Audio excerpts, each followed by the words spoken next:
Shabbat Shalom. Our scripture reading for today is Galatians chapter 6, verse 9 through 10. Let us not be weary in well-doing, for in due season we shall reap if we faint not. As we have therefore opportunity, let us do good unto all men, especially unto them who are of the household of faith. Shabbat Shalom, family. Our selection today, members, don't get weary.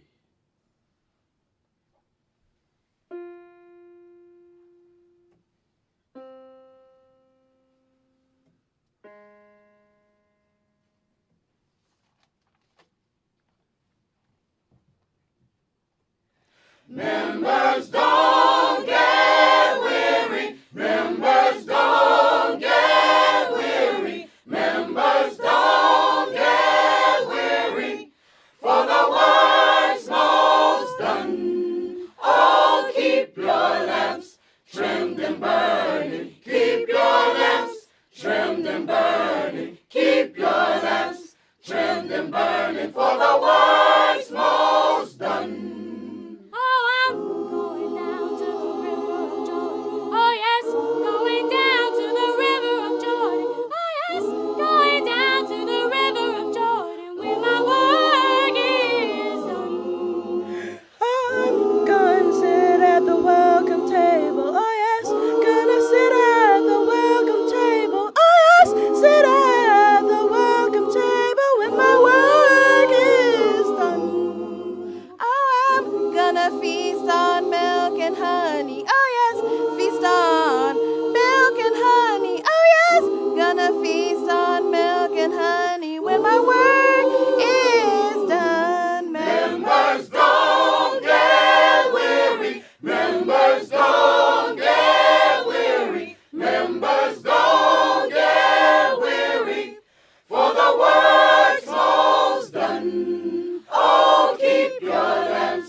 The oracles of the UCI. 1 Peter chapter 4, verses 7 through 11. But the end of all things is at hand. Be you therefore sober, and watch unto prayer. And above all things have fervent love among yourselves, for love shall cover the multitude of sins. Use hospitality one to another without grudging. As every man has received the gift, even so minister the same one to another, as good stewards of the manifold grace of Elohim. If any man speak, let him speak as the oracles of Elohim.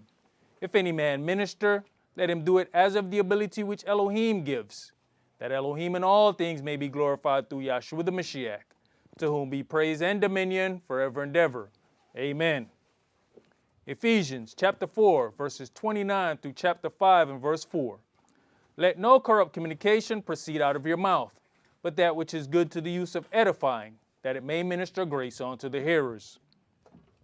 And grieve not the Holy Spirit of Elohim, whereby you're sealed until the day of redemption. Let all bitterness and wrath and anger and clamor and evil speaking be put away from you with all malice. And be you kind one to another, tender-hearted, forgiving one another, even as Elohim for Yahshua's sake has forgiven you. Be you therefore followers of Elohim, as their children, and walk in love, as the Mashiach also have loved us, and has given himself for us an offering and sacrifice to Elohim for a sweet-smelling savor. But fornication and all uncleanness or covetousness, let it not be once named among you as become saints. Neither filthiness, nor foolish talking, nor jesting, which are not convenient, but rather given of thanks. Ecclesiastes chapter 5, verses 1 and 2. Keep your foot when you go to the house of Elohim, and be more ready to hear than to give the sacrifice of fools, for they consider not that they do evil. Be not rash with your mouth, and let not your heart be hasty to utter anything before Elohim. For Elohim is in heaven, and you upon earth, therefore let your words be few. Exodus chapter 23, verses 20 and 21. Behold, I send an angel before you to keep you in the way, and to bring you into the place which I have prepared. Beware of him and obey his voice. Provoke him not, for he will not pardon your transgressions, for my name is in him. Revelations chapter 3, verses 20 through 22. Behold, I stand at the door and knock. If any man hear my voice and open the door, I will come into him and will sup with him, and he with me. To him that overcomes will I grant to sit with me in my throne, even as I have also overcame and am sat down with my Father in his throne. He that has an ear, let him hear what the Spirit says unto the churches. All right, Shabbat Shalom. Shabbat Shalom. Which is peace on Yahweh's holy Sabbath day. Welcome to another holy convocation that Yahweh has enjoined unto us here in Stone Mountain, Georgia. If you've been watching our or paying attention to each Sabbath class, we're going through basically a series on the curses, because the people who have assumed our land and assumed to be us, they although they say they keep the Torah, there are parts of the Torah that proves that they can't possibly be those people. So then there's a push to debunk parts of the Torah, and one of those things is Deuteronomy 28. And because it is so vast, you go from one thing. I mean, Yahweh is covering everything. First 14 verses is about the blessings, which is where everybody wants to sit, and they want to justify or pick a certain people, saying, well, obviously these must be the children of Israel because look at how much money they got. We then equate blessing with money. We don't understand health is blessing. We don't understand having, the ability to be with your family is blessing. Being able to have, there's so many things that are a blessing, but we have allowed people to put that box, this blessing, in a money box, and it only sits right there. So because these individuals have amassed great wealth, we then use that wealth to say that God must care for them because they have wealth, and it's funny because we don't do that to the regular thief who steals something and say, what, God really bless you the way you went in that bank and you laid them down. You know what I'm saying? I mean, you say, you know what it is, fool. And then they laid down. God bless you. Now, how is it that we don't do that same thing then? Because most of those people who have amassed that wealth, they have stolen from many, many, many, many people. They have created false contracts, stole money from the same people that they were supposed to be doing business with, but we call that bless. Then you might as well go ahead and call the robber bless. Call the robbing crew bless. Call Mr. Kickdo bless. Call all of them blessed. Because if you're going to call this group blessed, no matter how they get their money, then you need to do the same thing to this group. How is it that the drug dealer is not blessed? He's not blessed? If you're basing blessing on monetary wealth, I don't understand why he doesn't get the same thing. So since that is the way that things are done, we're going to have to break down these curses in such a way that it is evident that is not something that can be debunked. You know, it's the strangest thing ever to run into a video where somebody says they're debunking Deuteronomy 28. How can you say that you are a so-called Jew and debunk the Torah? How is that possible? How can that oxymoron come out of your mouth? So the very thing that you use to try to justify who you are, you're going to debunk it when somebody else says that's who they are. So we're going to go through these things because Deuteronomy 28 is the whole setup is about what's going to happen to Israel. And Yahweh says that he is such an Elohim that he tells you the ending before the beginning. That is a very, very key thing, because if I go through his writings or the things that he has given unto us and I don't find anything that has happened to you, how did he declare the ending before the beginning if none of your situations are in here? If it's written about you, I should be able to figure out you. Like, let's say somebody wrote a story about Esaac, but they took out Isaac's name. There's certain things that y'all gonna hear. Oh, no, that's Esau. No, that's Esau.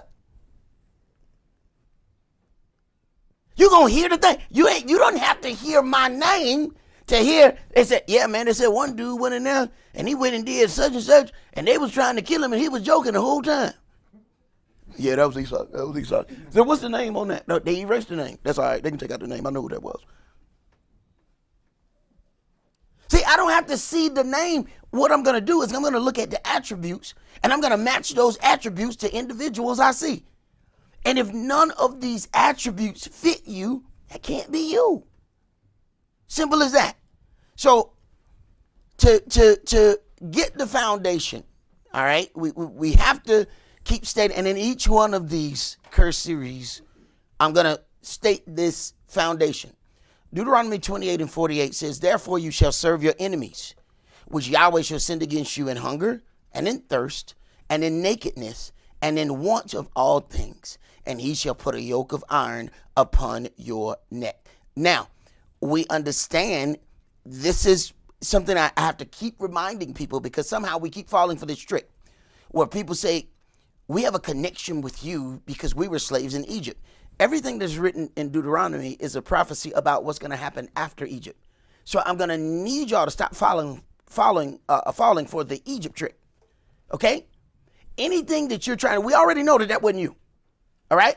But this is about what's going to happen to us afterward.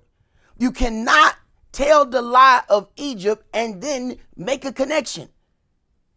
And I'm going to need you to be strong enough to stand on who you are, so that when it happens, you call it out as soon as it happened. Because you think you're being nice. They're not going to give you no leverage. They're not going to give you an inch. So right when it come out, you stop it. No, we know that's not possible. What you're doing is mixing apples and oranges. This is talking about a prophesied future about Israel. You can't claim the past and say that was it when he's talking about this after they've come out of Egypt. So I'm going to need us to focus on that when this trickery happens. Now, we find that Yahweh is poetic with his punishments. They are eerie similar to the actions that we took in disobeying him. To understand why the Most High allowed the enemy to attack our family, we must understand what we did to his family. Man was created in the image of Elohim, meaning man represented Yah. Man was given dominion over the earth as Yahweh has dominion over the heavens. Man was given a family with him as the head, as Yahweh commands the angels and the entities in heaven. So when man stepped away from Yahweh's order, we in turn ruined his family and qualified our earthly families for the destruction that we brought upon his family. Let's begin today in Genesis chapter 1. And we're going to start that at verse 24. See, some of these things we think is a coincidence. But see, one of the things you have to understand is that when you're going to be a servant of Yahweh, how can you be a true servant of him and you don't understand him? See, he's going to make sure that you understand him. See, we got to get on the same page. So I need to make sure that you understand what you did to my family by deciding that you were going to do whatever you wanted to do. And sometimes the only way for us to realize that is when it happened to ours. We'll be talking about something, yeah, I can't believe, that brother did such and such and such and such. And then somebody have to show you, what you realize you did the same thing when you did this. What? I did that? Yeah, you did that. So sometimes it has to come inside of our house for us to realize what we did in somebody else's house. Genesis chapter 1, and let's start at verse 24. And Elohim said, let the earth bring forth the living creature after his kind, cattle and creeping thing, and beast of the earth after his kind, and it was so. And Elohim made the beast of the earth after his kind, and cattle after their kind, and everything that creeps upon the earth after his kind. And Elohim saw that it was good. And Elohim said, let us make man in our image, after our likeness, and let them have dominion over the fish of the sea, and over the fowl of the air, and over the cattle, and over all the earth, and over every creeping thing that creeps upon the earth. So Elohim created man in his own image. In the image of El created he him. So man was then created in the image of Elohim. So he's making a representative for him. So you have to first understand who you are in representation of. When you understand that, you then understand, okay, if Yahweh is, let's say, creating a play, and this is the script, all right, you got the script in front of you, all right? Now you got to find your part. All right, you find the part, okay, these my lines. But you're representing him. Now, what happened when you do a bad job of representing him? Like my elder used to say, you better find what part you're playing, and you better well get an Oscar. You better get an Oscar. Go ahead. Male and female created he them. And Elohim blessed them, and Elohim said unto them, be fruitful and multiply, and replenish the earth and subdue it, and have dominion over the fish of the sea. Have dominion. Have dominion. So now, let us make man in our image. So you have that. Then you have dominion. He's creating a situation for you that mimics his, but in a smaller way. So that's why when your households get out of order, he coming at you. And you sitting up there talking about how it's unfair. Wait a minute. How a God gonna tell me what's unfair? I made you a God, man. Woo. Now you want to whine about your Godship? Is that what we gonna do? Can't believe you don't gave me all this power. That's what we're doing? Go ahead. And over the fowl of the air, and over every living thing that moves upon the earth. All right, so then we have this power. I want to go to the next graphic. In Isaiah 43 and verse 21, it says, this people have I formed for myself. They shall show forth my praise. So if you wasn't sure about man in general was made to represent Yahweh. But then Yahweh goes more specific. No. These people right here. All right. I've made all people. But you see these people right here? These my people. These people are going to represent me. Now, we can throw up Israelite pet rally and say, how great it is that we get to represent Yahweh. The problem is that come with sugar and a sword. Sugar if you get the Oscar. Sword if you don't. See, you are representing the Most High Covenant Elohim of all the earth. So when we do that wrong, you have represented him wrong. See, we get into all this thing about us and everybody got their own vanity.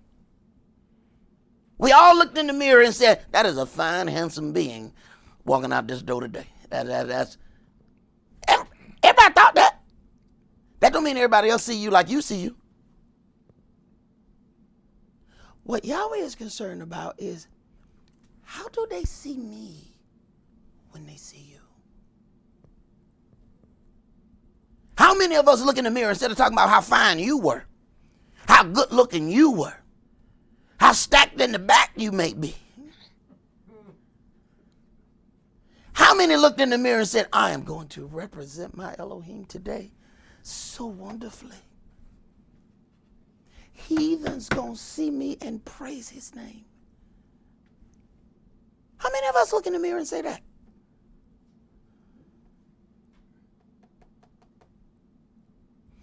Let's go to the next graphic.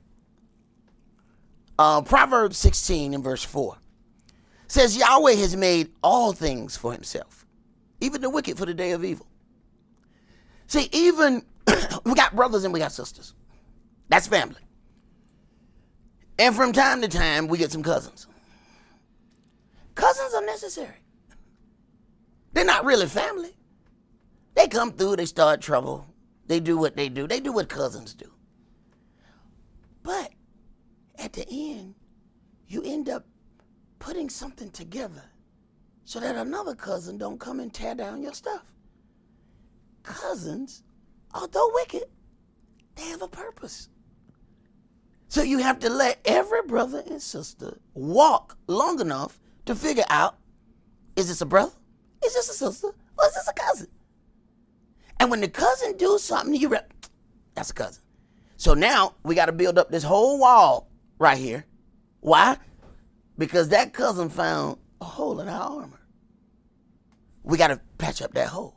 That's why Yahweh allow cousins. They teach you something. See, even the wicked have a job.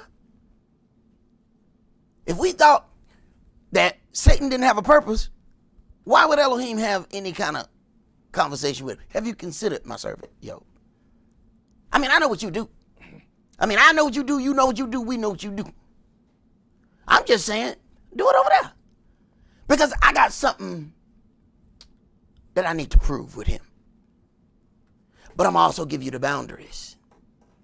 You can't touch his life. See that? His life is mine. You don't get to touch that. Now you can make him sick. You can make him hurt. Yeah, you can take away other things around him. But you can't touch him. He belongs to me. Now, as wicked as the adversary is, you understand that he followed every instruction that was given unto him. See, we hear certain parts of that story. What we don't hear is how obedient the devil was. Then when we get disobedient, we want to, well, Yahweh going to give me a pass. Wait a minute. The adversary, the devil, followed every instruction, but you need a pass.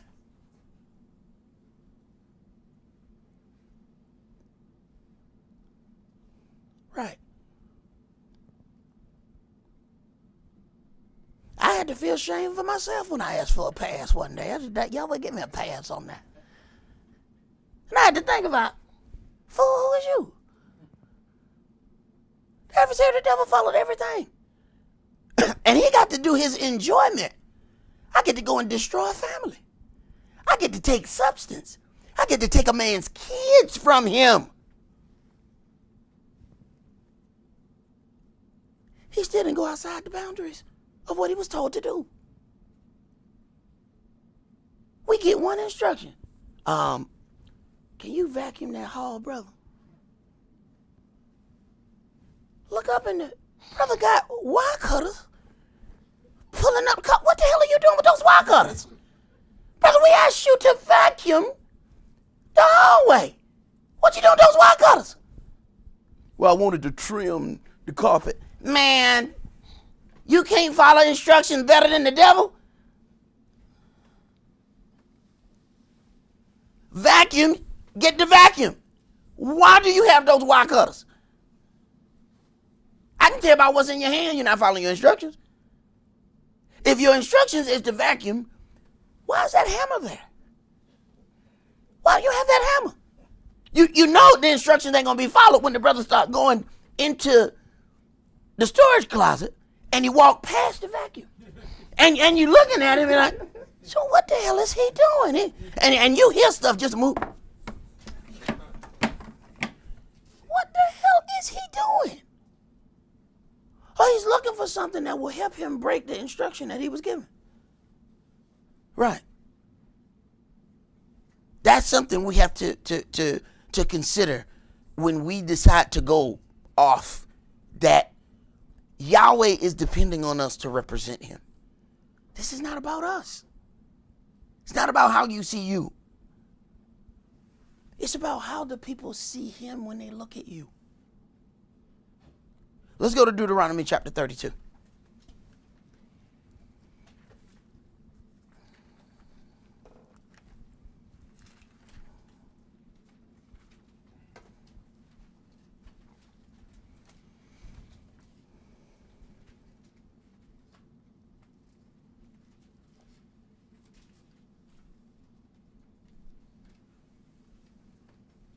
Deuteronomy chapter 32 and verse 7.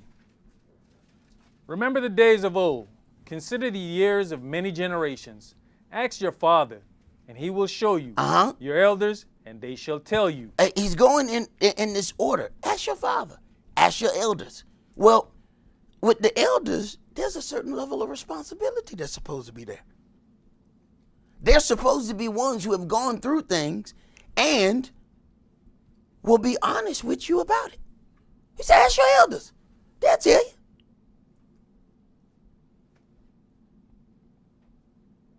See, there's some of us that want to be in neutral zone so much. What you gonna do when the young people run up to you and you spend all your time in neutral, and then here it comes, you're sitting in eldership, but you so busy trying to be neutral you can't tell nobody nothing. Well, I don't want to get involved. I don't want to be, I just want to coast down the hill. You in the way. Move and let somebody else sit there. Go ahead. When the Most High divided to nations their inheritance, when he separated the sons of Adam, he set the bounds of the people according to the number of the children of Israel. So no matter what, everything is according to you. So if you were confused before that I have created this people for my glory, all the nations, all of their land is about, okay, what does my people need? And I'll deal with the thing with everybody else after that. Now there's great things that come with that, but there are also great responsibilities that come with that. You don't just get to boast about that. You're going to pay for that. Go ahead. For Yahweh's portion is his people. Jacob is the lot of his inheritance. Yahweh's portion is his people. See, these are very heavy words, and we sometimes want to be, those people that say, I read the Bible from cover to cover. And we reading so fast, we don't understand jack. You know what I'm saying? We just going through, because we took that speed reading class in college. You know what I'm saying?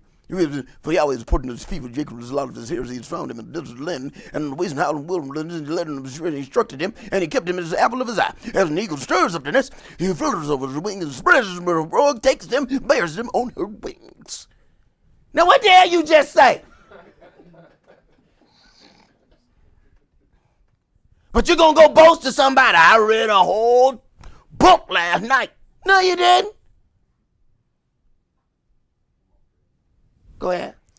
He found him in a desert land and in the waste howling wilderness. He led him about. He instructed him. He kept him as the apple of his eye. And as an eagle stirs up her nest, flutters over her young, spreads abroad her wings, takes them, bears them on her wings. So Yahweh alone did lead him, and there was no strange God with him. He made him ride on the high places of the earth, that he might eat the increase of the fields. And he made him to suck honey out of the rock, and oil out of the flinty rock, butter of kine and milk of sheep. Listen. I want you to back up. Butter of kine. You know what kine is now. Now we're talking about the cows. Milk of sheep. We do that opposite. We got the milk from the cow. And then we can't figure out. I can't figure out why my neck keep getting fat. My neck keep getting through. My neck look like thighs. I can't. I got that thigh neck. I can't. I don't know why. Wait a minute. Wait. It says milk of sheep. A sheep is this big. You got milk from an animal that won't fit in this door. And it's killing. And it ain't just that. They was telling us, go drink milk, for calcium and all this. Come to figure out, the calcium is causing calcium deposits in our arteries and giving us heart failure. And then we get on calcium supplements so we can kill ourselves even faster. This place alone is killing us. There's certain things that were just the minerals that were in the ground where we come from that sustains us. All we read in here is about the olive branch, the olive oil. Man, do you know how good olive oil is for you? How many of us use it?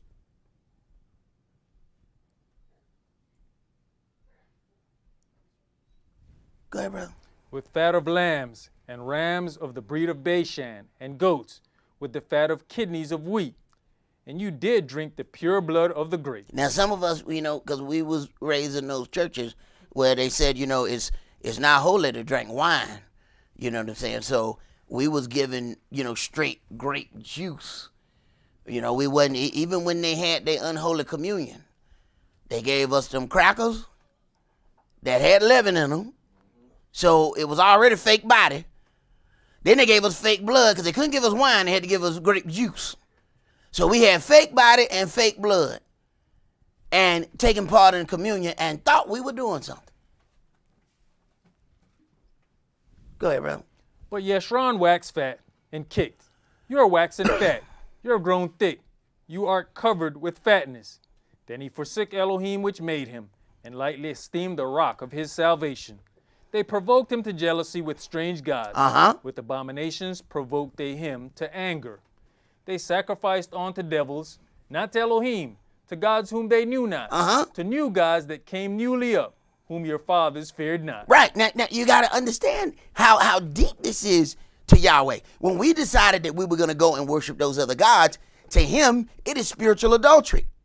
Then we have taken the substance that he has given unto us, and we have used it to glorify other things. And we say, I don't know why, Yahweh look at it like that. All right. You gave Keisha $50. But Keisha used to date Ken. Keisha took your $50, gave it to Ken so he could pay his phone bill. How you feel right now? Oh, I'm sorry, you feel some kind of way, don't you? Right. That's how you made your God feel. Go ahead. Of the rock that begat you, you are unmindful and have forgotten Elohim that formed you. And when Yahweh saw it, he abhorred them because of the provoking of his sons and of his daughters. And he said, I'll hide my face from them. I will see what their end shall be, for they are a very froward generation, children in whom is no faith. They have moved me to jealousy with that which is not Elohim. They have provoked me to anger with their vanities, and I'll move them to jealousy with those which are not a people. Now you got it. Now what? Okay, all right. This ain't the time to speed read. This ain't the time. Okay, I'm going to move them to jealousy with those which are not a people. Okay, so Yahweh. Okay, so how do I move you to jealousy? Well, I'm gonna give your stuff to them. Wait a minute. So Yahweh is telling us in the beginning of this whole thing that there's gonna be real Israel and there's gonna be a fake Israel. This is what he just said. I'm gonna move you to jealousy with them which are not a people. Then we go into Revelations. He said, I know them who say that they are Jews and are not. Wait a minute. Who are they? Who he talking about? Who he talking about? So I can find that in the beginning, and then I can go all the way to the end, and I find the same thing. I know them which say that they are Jews, but are not, but are the synagogue of Satan. Wait a minute, what? So, he told us before we did wrong what he was going to do. Now, here we go whining about what he did. Wait a minute, whoa, hold on, Cletus. I told you what I was going to do. I told you if you didn't do this, I'm going to provoke you to jealousy with the people that are not people. I'm going to take your stuff and I'm going to give it to them. And in each one of our captivities, it kept growing.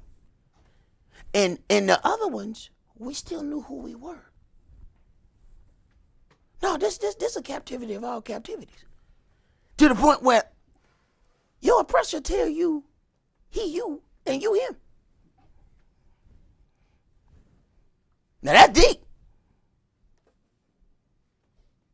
That's deep oppression. But it took us a while to get there. See? And in all fairness, we agreed to the contract. He told us, we said all the things that you have said, Yahweh, we will do.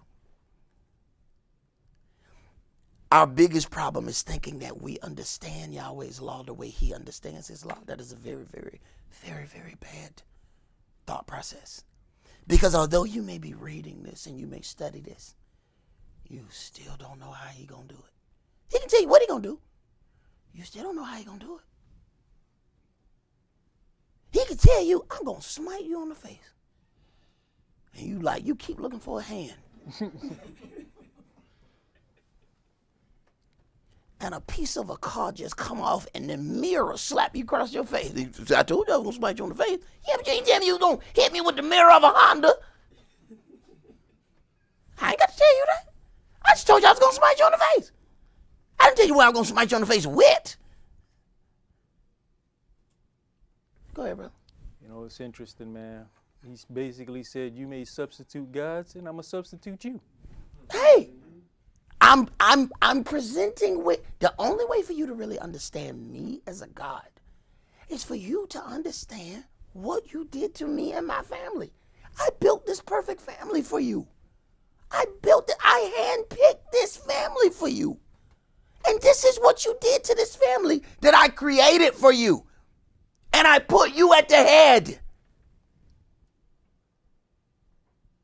And this is what you let happen to it. So before we get to the negotiation part about you getting your family back, I got to show you what you did. So that you can feel me when we sit down face to face and sup with one another. See, trying to have a face to face with a kid who don't understand. See, I now understand. It was very difficult. When I was little, my mama used to talk to me when she whooped me. Because it's important that you understand why you getting that whooping. Because just giving you the whooping don't really explain that, the kid got to know why you whoop. So, do you understand what I'm saying? Yeah! You got to understand why you getting this whooping. See? It ain't enough just to give you a whooping. Do you understand why? Because that's the only way you're not going to do it again. That's the only opportunity you have. So you got to understand. So he's got to y'all got to have an understanding period first. See, we think we're just going to jump in and we're going to serve Yahweh. No. I need you to understand me first. See? But when you got hired at your job, they had an orientation. They didn't just say, you know what, you hired on Monday. Now, here go the axe, the scissors, the chainsaw. What? Then put gas and oil and all those and come on, let's go. Oh, no, somebody dying. Somebody dying today. No. They got safety classes. You don't get that equipment. You got to go safety classes. You looking at all this fine equipment. They say, you like all that? Yeah. Which one you going to give me? These glasses. Put these glasses on. Well, you give me the glasses. So before you touch any of that, you got to understand safety. You're going to be blind, boy. Now, come on. You're not working on that side of the room. We're on this side of the room. Yeah, but the only thing over there is hats and gloves and glasses and boots. That's you, right there, all right? You know what I'm saying? Day one, hats, gloves, glasses, boots. That's you. That's you right there. Don't worry about that chainsaw. See, right there, you're going to die, all right?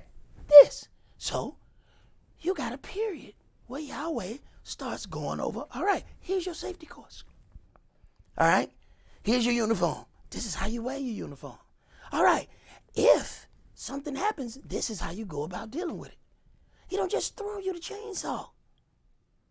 So you have to go through your Yahweh orientation class so that you understand the job that you have applied for.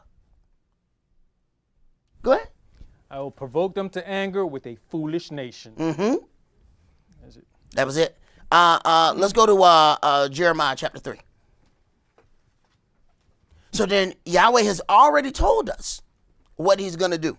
And he likened, this worshiping of other gods. It really got to him. Okay? So then we have to understand, as we deal with these curses, why there was an attack on the family structure. And and when you get right down to it, when you look at the situation of Job, he attacked Job's family. All the way in, he attacked his finances. He attacked his children. The attack on his wife was mental. She was protected because of him, and she's the one that's saying, just curse Elohim and die. But that situation was very profitable for Job because he got to see who his wife really was. Yahweh gave him kids all over again. And his kids was grown. So my guess is they didn't come from her. But she had to sit there and watch as he had 7, 8, 9, 10 more kids.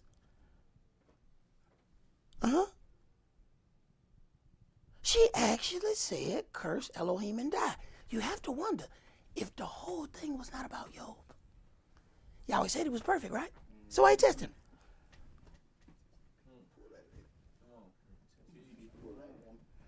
What's the whole thing even about Job? He was perfect. Yahweh said from the beginning, he's perfect. But he has joined himself to something that's less than stellar. Right. And how many of us are looking to join ourselves with something that's less than stellar? And how is it going to affect your stand, your position with your Elohim? When you get ready to be represented, is somebody else just standing there soaking up the glory? Yahweh had to feel some kind of way. Because her name ain't in the story nowhere. She just her. You want a pronoun? I'll give you a pronoun. She. Right? That's when you know what you mean to Yahweh, when you just a pronoun. But then he mentioned the names of the daughters. The other daughters that he got after. Now, why did he do that? But you ain't mentioned she or her. Oh, he in the point-making business. So we go through that whole thing about Job. 40-something chapters, man. This thing is long. And Yahweh gave him back everything that he took. Money, kids, everything. Now, only Yahweh knows how to replace things that are unreplaceable. How you replace children? But see, if, and y'all not gonna like this. If there was a seed in that woman that wasn't good, then it was also in those kids. Y'all not gonna like that. Y'all not gonna like that. Because y'all said, they're my kids. Yeah, but that little thing that she got, they got it too. So I'm gonna have to take them. They got to go. See, there's certain things that Yahweh show you. Sometimes Yahweh brings something to my mind. I be like, Yahweh, I can't see that. Yahweh can't see that. Yahweh, I give them all kind of hell already. You know what I'm saying? They're gonna be like, when the woolly bullet is at it again.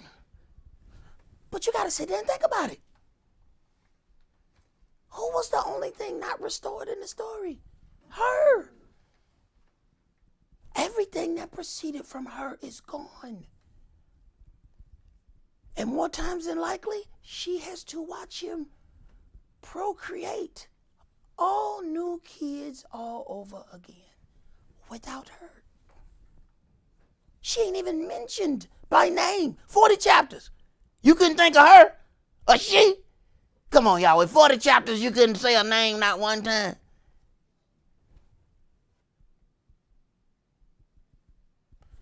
So we have to think about something. Yeah, there are certain things that Yahweh holds dear to him. You have to find out what those things are to make sure you're not stepping on them.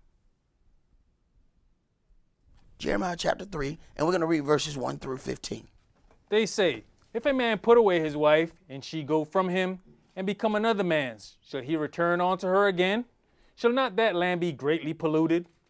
But you have played the harlot with many lovers, yet return again to me, says Yahweh. Wait a minute. So when we go, church hopping, and we go all those places, Yahweh said, look at him sleeping with somebody else.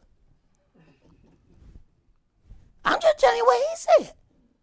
Look at him sleeping with somebody else. Who taught you that, God? Well, I just want to see, what the Hare Krishnas do. Mm-hmm. You know what I'm saying? I saw some Muslims. I said, man, that's a nice kufi.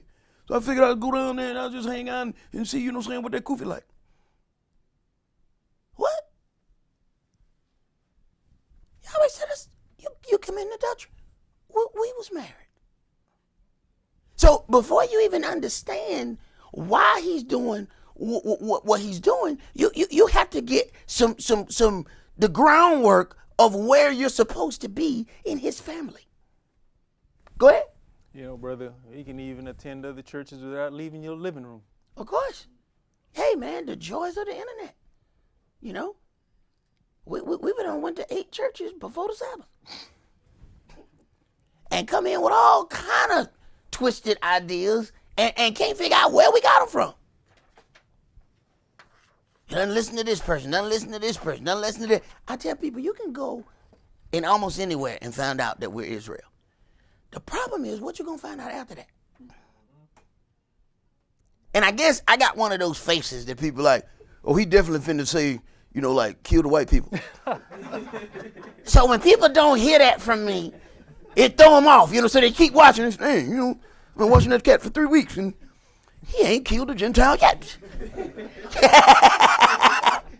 I should put the Gentile, that'd be wrong, just put the Gentiles we done baptized on the TV. Look at that, you see that? That'd be wrong, you know what I'm saying? But it's like they just assume that maybe this is what it's going to be. No. What we're going to deal with is straight doctrine about what's written in this book. Yahweh said that his house of prayer is supposed to be a house of prayer for all people. But they still got to follow rules. But see, because we got that thing where we're going to, give some people leeway, and then we give them too much leeway. Now you're causing a problem with the people who's supposed to be here, who have to do certain things. No. You're going to have to follow the rules. We're not going to sugarcoat things because you decided to show up. But we ain't going to kick you out either. You're going to kick yourself out. Don't think that we're going to, give me a pass because I'm, you know what I'm saying? No, that's not going to happen. Go ahead. Lift up your eyes onto the high places and see where you have not been lain with. In the ways have you sat for them as the Arabian in the wilderness, and you have polluted the land with your whoredoms and with your wickedness. He says, lift up your eyes unto the high places and see where you have not been lain. So he says, you've been pretty busy. Go ahead. Therefore the showers have been withholden, and there has been no latter rain. And you has a whore's forehead. You refuse to be ashamed. Right. A whore's forehead is covered. A woman who's selling her body covered her face. So you didn't see her. So the whore's forehead is covered. Thus, she is not ashamed of the whorish business that she is conducting. Go ahead. Will you not from this time cry unto me, my father, you are the guide of my youth?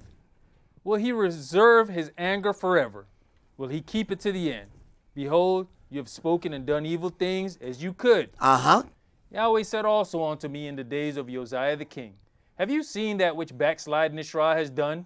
She's gone up upon every high mountain and under every green tree. Right. That's what we always had to do. We always had to get on our knees and go under that tree to get those gifts. And no matter how many things your parents had done put in that living room, them ones under the tree, you wasn't able to get until they were up. And you stayed up till midnight. It's Christmas now, Mom. It's 12 o'clock. I was up at 11:59, and then it said bing. And I went right in there, but I didn't touch the stuff under the tree like you told me. Right. They got to see you go up under that tree. Right. Y'all know what he's talking about? Under every green tree. They bowing down to a tree. With all that I've given unto them. They got, your mama don't work overtime. She done start buying that stuff in July. So she can lie and say some fat jolly dude got it for you and he brought it down the chimney. Y'all live in an apartment. Y'all ain't got no chimney. Go ahead. And there has played the harlot. And I said after she had done all these things, turn you on to me. But she returned not. And her treacherous sister Yehuda saw it. And I saw, when for all the causes whereby backsliding Israel committed adultery, I had put her away, and given her a bill of divorce, yet her treacherous sister Yehuda fared not, but went and played the harlot also. And it came to pass, through the lightness of her whoredom, that she defiled the land, and committed adultery with stones and with stocks. All right, so then we then see these stones and these stocks. We know the stone is Islam. We know the stock is a piece of wood. That's the cross. So what thing is taking our people the most? Islam and Christianity.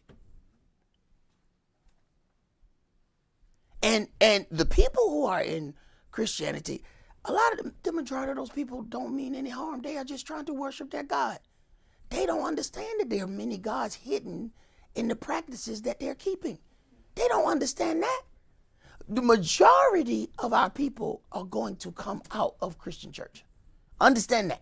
So even though we say these things about, the church, understand what we're dealing with. We're dealing with the ruling structure of that church, not the person that's sitting in the pew.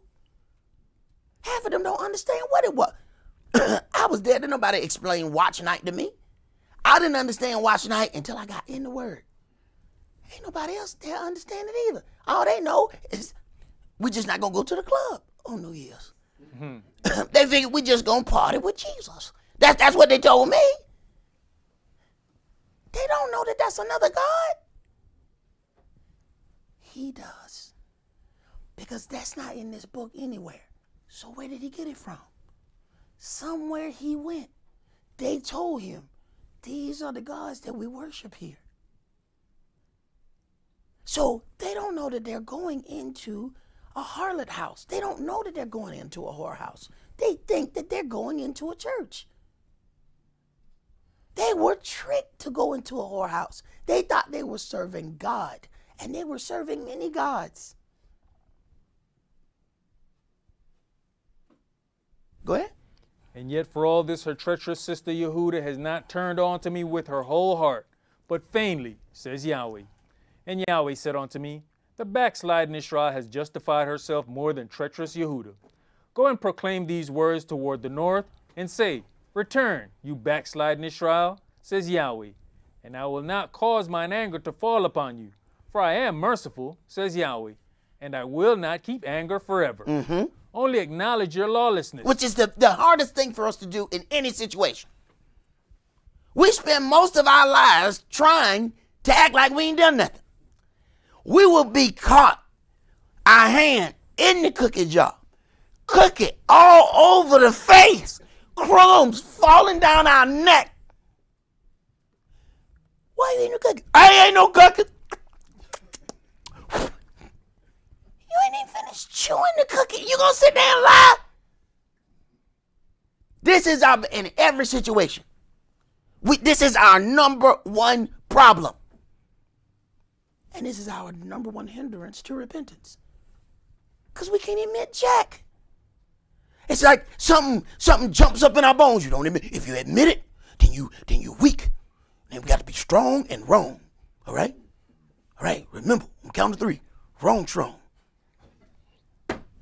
So we just hold on to it. And Yahweh let you hold on to it. All right. You want to take that to judgment? That's where you want to take that? All right, well, go ahead. Keep carrying it. And your bag keep getting heavier and heavier. What's all that stuff in that bag? Oh, all that stuff that you wouldn't admit to. See, when you on your way to judgment and everybody else got a little bit of knapsack and your luggage got wheels on it. Hey, why they got this little bit of napkin? And I got all this luggage. Oh, that's all that stuff you didn't deal with. See, they got that little Ziploc bag, because those just the things that was left over. Now you got that luggage, because those are things that you intentionally decided you wasn't gonna deal with. Now you got to deal with them with him. Good luck on that. Good luck. Go ahead. Only acknowledge your lawlessness, that you have transgressed against Yahweh your El, and have scattered your ways to the strangers under every green tree, and you have not obeyed my voice, says Yahweh.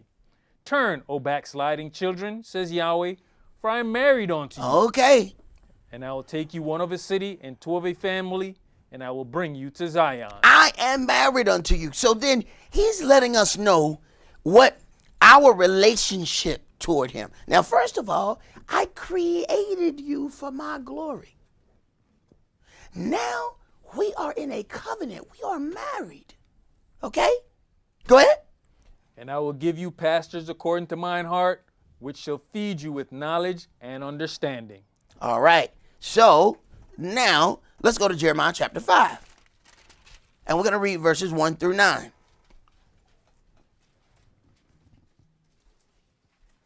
Verse 1. Run you to and fro through the streets of Jerusalem, and see now, and know, and seek in the broad places thereof, if you can find a man, if there be any that execute judgment. Now, if a man executing judgment, he ain't in neutral. Neutral people don't execute jack. Neutral roll whichever way the street is. If the street going down, he going down. He has no forward or backward movement. He goes wherever the terrain goes. He's not usable to Elohim. Cold has a purpose. Hot has a purpose. Lukewarm is good for nothing. It has just been sitting out on the table. Go ahead. That seeks the truth, and I will pardon it. And though they say, Yahweh lives, surely they swear falsely. O Yahweh, are not your eyes upon the truth? You have stricken them, but they have not grieved. You have consumed them, but they have refused to receive correction. They have made their faces harder than a rock. They have refused to return. Therefore I said, surely these are poor. They are foolish, for they know not the way of Yahweh, nor the judgment of their Elohim. I will get me unto the great men, and will speak unto them, for they have known the way of Yahweh, and the judgment of their El. But these have altogether broken the yoke, and burst the bonds. Wherefore a lion out of the forest shall slay them, and a wolf of the evening shall spoil them. A leopard shall watch over their cities. Every one that goes out thence shall be torn in pieces, because their transgressions are many, and their backslidings are increased. How shall I pardon you for this? Your children have forsaken me, and sworn by them that are no gods. When I had fed them to the full, they then committed adultery, and assembled themselves by troops in the harlots' houses. Right. See, we line up. We in droves. Go tomorrow and see how packed the harlot's house is. They don't know that they went to a harlot. See, most of us will get ashamed if we get caught coming out of a whorehouse. Man, I saw that brother just came out of brothel. That's why you gotta love Atlanta. Atlanta the only team to go to the Super Bowl, and instead of practicing for the game, they out getting harlots and can't figure out why they lost the game. He didn't wake up the third quarter. The game was over with. He was like, win the game. Good morning. Welcome. But see, we're not even ashamed. What it said? You've had a whore's forehead. You refuse to be ashamed. They're in line going to a whorehouse, and they're not ashamed. We got sense enough to know you get caught in a whorehouse, you should be ashamed. But if the whorehouse is disguised as something else, you don't even know to be ashamed that you are going into a whorehouse. You're going to the whorehouse bold, throwing your money. But the rain over here. You don't even know to be ashamed. They don't know no better. But the people who are in charge of those establishments, they know exactly what they're doing. That judgment is going to be totally different. Go ahead. They were as fed horses in the morning. Everyone neighed after his neighbor's wife. Uh-huh. Shall I not visit for these things? And you got to understand, a horse neighed. Hey, man, that's a strange visual right there. See, an animal can't hide when he attracted to something. See, we have clothes on. So when the animal... See, sometimes you can tell Scruffy somebody he want to play. Scruffy, you're not playing, because I can tell. There's certain criteria that says Scruffy don't want to play right now. So understand what he said. He's very, he said he neighed after his neighbor's wife. He said, I know you ain't thinking nothing right, because I can see what you're thinking. I see what you're thinking, and it ain't good. Right. You think, see, understand, when you're dealing with an Elohim who can see those thoughts, he know you neighed. Go ahead. Shall I not visit for these things, says Yahweh, and shall not my soul be avenged on such a nation as this? All right, that's as far as I want to go there. Let's go to Hosea, chapter 4. See, but before Yahweh does something, because there's certain parts of that where we believe, man, some of this is unfair. Like, why would he, do this? Why would he allow this to happen? You have to then get to that point where you see his perspective on it, and then you'll be able to understand why he's doing what he's doing. 9:23. Hosea chapter 4, and we're going to read verses 6 through 14.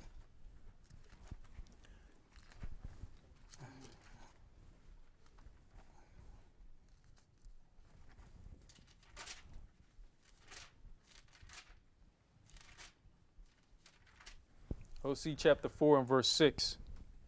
My people are destroyed for a lack of knowledge. Because you have rejected knowledge, I will also reject you, that you shall be no priest to me. Seeing you have forgotten the law of your Elohim, I will also forget your children. Right. The last thing that we want to be is a priest. They have changed our whole mindset about it, to the point where the only people walking around saying that they are priests is the child molesters over in Italy. We don't even want to be priests. The priesthood was given unto you. We'd rather be called pastor, moray, prophet. He said you're going to be a kingdom of priests, not a tribe of priests. Understand, the whole earth got to learn this word. So after Israel is retaught the word, then that kingdom of priests got to go out and teach the rest of the earth. But we want to be everything but. Go ahead. As they were increased, so they sinned against me. Therefore will I change their glory into shame. They eat up the sin of my people, and they set their heart on their lawlessness. And there shall be, like people, like priests, and I'll punish them for their ways and reward them their doings. For they shall eat and not have enough. They shall commit whoredoms and shall not increase, because they have left off to take heed to Yahweh. Whoredom and wine, and new wine take away the heart. My people ask counsel at their stocks. Right, we go and ask the cross. Oh, great cross, shall I do this? Go ahead. I want to do kissing the cross right before you do something. Man, why you talking about me, bro? You know what I'm saying? I ain't started nothing with you today. I've been, bro. I said today I ain't gonna start nothing with the underpriest. But now you done started it, bro. It's on. All right? It's on. Go on and call and tell mama sorry. Tell him sorry, because you're getting it. Go ahead, bro. And their staff declares unto them, for the spirit of whoredoms has caused them to err, and they have gone a whoring from under their el. They sacrifice upon the tops of mountains, and burn incense upon the hills, under oaks and poplars and elms, because the shadow thereof is good. Therefore your daughters shall commit whoredom, and your spouses shall commit adultery. Check this out. He said, you damaged my house. All right? So I'm finna let you see what you did to my house. But you somehow don't get it when I'm talking to you. So I'm gonna show you what you did in my house by letting it happen to your house. Go ahead. I will not punish your daughters when they commit whoredom. Check it out. Not only are they gonna be little whores, but I'm not gonna punish those little whores.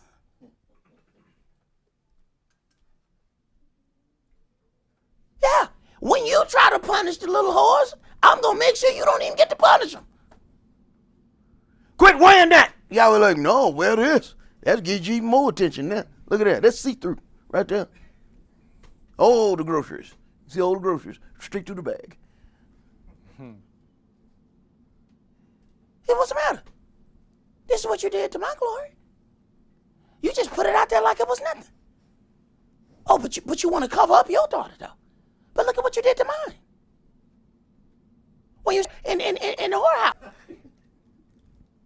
It hurt your feelings, didn't it? Right. That's what you did to me. Now open the door and let Sharon back on in. But no, Yahweh, that land is greatly polluted. Here goes some soap. Here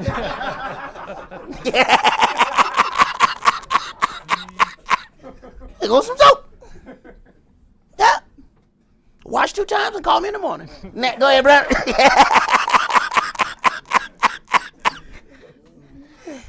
For themselves are separated with whores, and they sacrifice with harlots. Therefore the people that does not understand shall fall. All right. So now that we have foundation, let's read Deuteronomy chapter 28 and verse 30. Deuteronomy 28. Let's go to Deuteronomy 28. See, so you have to have a certain amount of background, and then we're going to get off into a few things. So Deuteronomy 28, and I just want to read verse 30. You shall betroth a wife. That means you're engaged to this woman. Go ahead. And another man shall lie with her. You shall build an house. And you shall not dwell therein. You shall plant a vineyard, and shall not gather the grapes thereof. Now, these are things that were prophesied. Remember now, Moshe was also a prophet. He was like, saying, I don't see why people go and read that Old Testament. Well, it's prophecy. See, people just look at this and say, that's an old bondage. You're reading that law. No. That's prophecy. He's telling what's going to happen before it happens. So now, what we're going to do, because people want to debunk Deuteronomy 28, we want to go to the next graphic. And, brother, I want you to read this thing on slave marriages. Slave marriages had neither legal standing nor protection from the abuses and restrictions imposed on them by slave owners. Slave husbands and wives, without legal recourse, could be separated or sold at their master's will. Right. Now, did any of this happen to the people who in the land of Israel? Because Yahweh said all of this is going to happen. All right? So then we get in the book and we read one thing. Now we come out in secular history and we read what it says, it agrees with us. It does not agree with the imposters. Go ahead. Couples who resided on different plantations were allowed to visit only with the consent of their owners. Slaves often married without the benefit of clergy. Right, and we were better off then, and now we don't understand.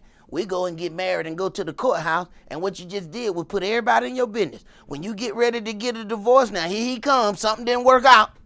I got this. I got this. Y'all, you, Sharon, go on that side. You go on that side. Now, show me all the money. Wait a minute, what you doing? Show me the money. I'm going to decide who get what. And you're going to take care of the kids. You're going to pay this. You're going to pay that. And everything going to come in here. And then I'm going to get my cut. Wait a minute. Whoa.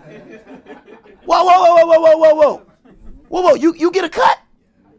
Yeah, because I'm me. What? You sent $400 for child support and $358 showed up. What you mean you got $358? Well, I guess that's what you paying. No, I paid $400. Well, $358 is the only thing that came here. What? I wrote the check for the other stuff for $4,000. No, $29.50 got here. What? So I wrote a check for $4,000. You only got $20. Right. Oh, they jacking both sides. Right. But because we entered into that contract, because we went and got the marriage license, whoever gives you the license is the person who's in control of the union.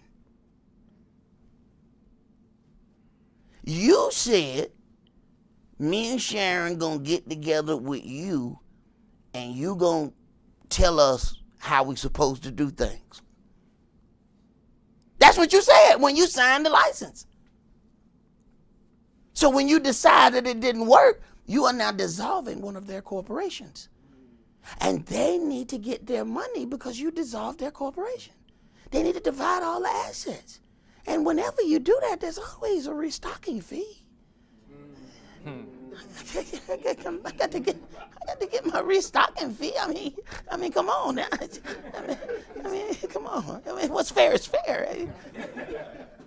Go ahead. And as historian John Blassingame states, the marriage ceremony in most cases consisted of the slaves simply getting the master's permission and moving into a cabin together. Next graphic. In his pension file deposition, Benjamin Manson described his marriage ceremony. 1843, not 1844, was the actual date. Records of the Department of Veterans Affairs, RG 15. Benjamin and Sarah Manson's marriage, however, had been graced with a formal ceremony. Benjamin, who was brought to Tennessee from Virginia as a young boy by his then owner, Nancy Manson. What? Did you pay attention? Mm-hmm.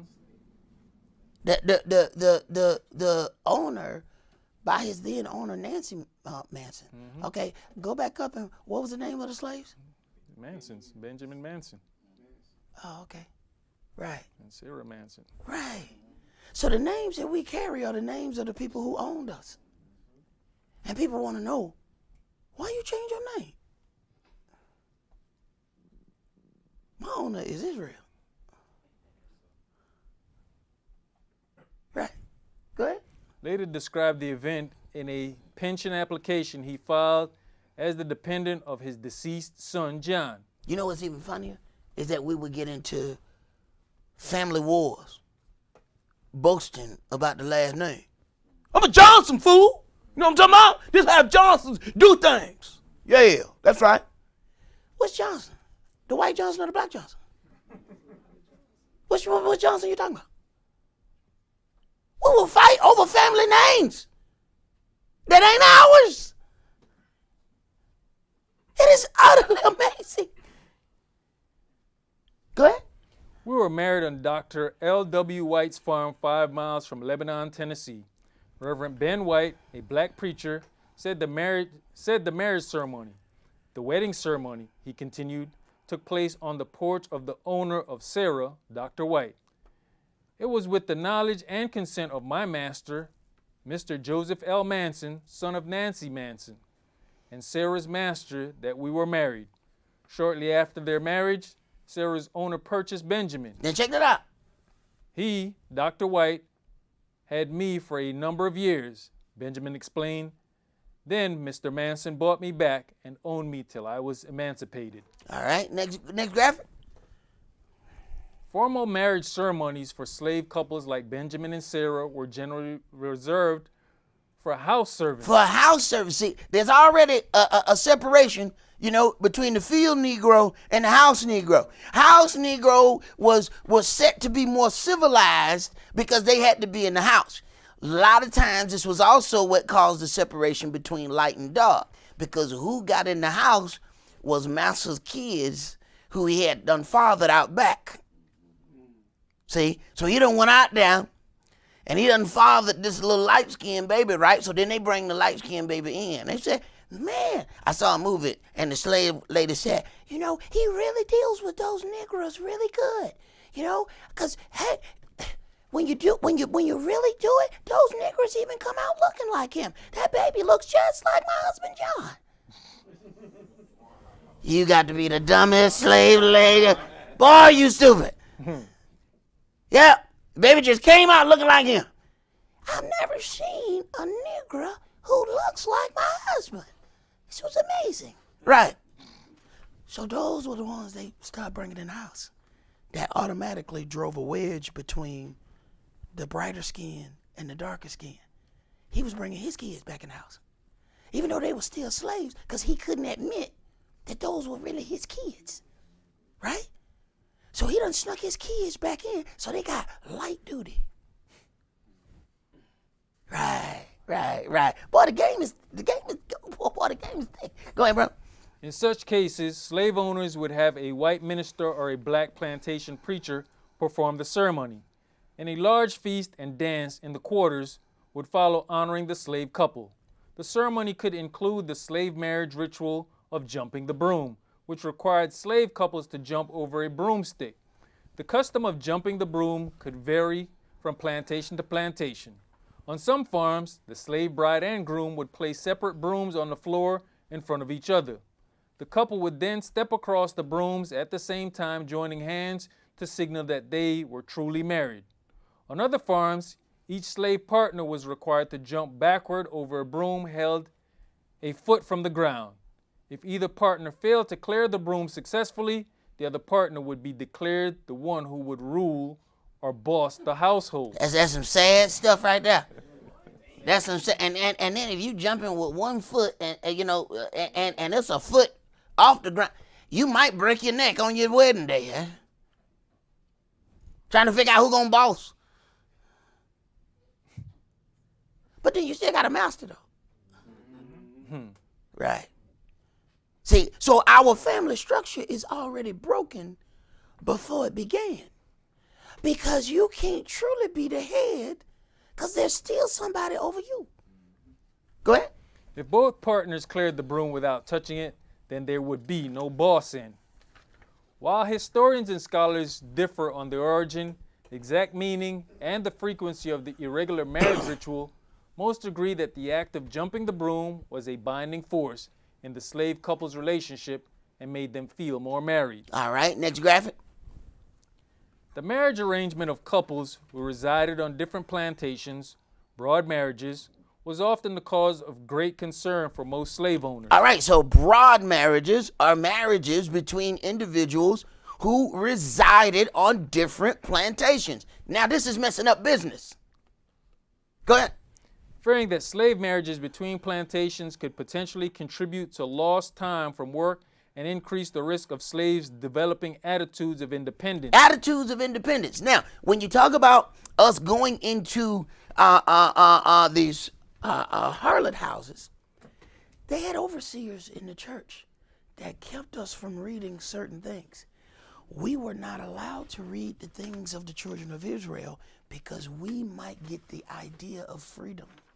We might get the idea that, wait a minute, there were slaves in this book? So no, you got to read this other part in this area.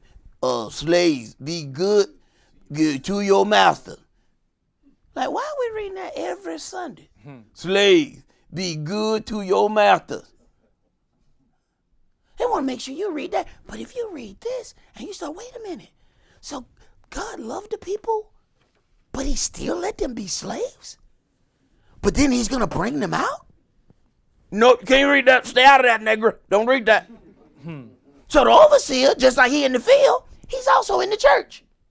Now the overseer is invisible. We don't see him in the church, but he's there. He's still there. This is why you're not going to hear the things that you hear here. You're not going to hear it there. Why? Because the overseer is still there. But he's just over their finances. When they say something out of line, they get that call to the finance department. You're in danger of losing your exempt status, thereby meaning you will owe tax on, let's say, how much offering you got last year? 20 million? We're going to need taxes on 20 million tomorrow. So I advise you to fix that next Sunday. Oh, it's fixed. It's fixed already. They can't wait to get that Sunday. They start calling. Excuse me, can everybody come to Bible study? I said, everybody come to Bible study. I got a 10-10 on a 14-11 on a 2-1-1 now. Right. They got to fix that. Go ahead. Owners encourage their slaves to marry on the plantation where they live. Marry within your tribe. Look at that. What? Y'all ain't funny. He funny.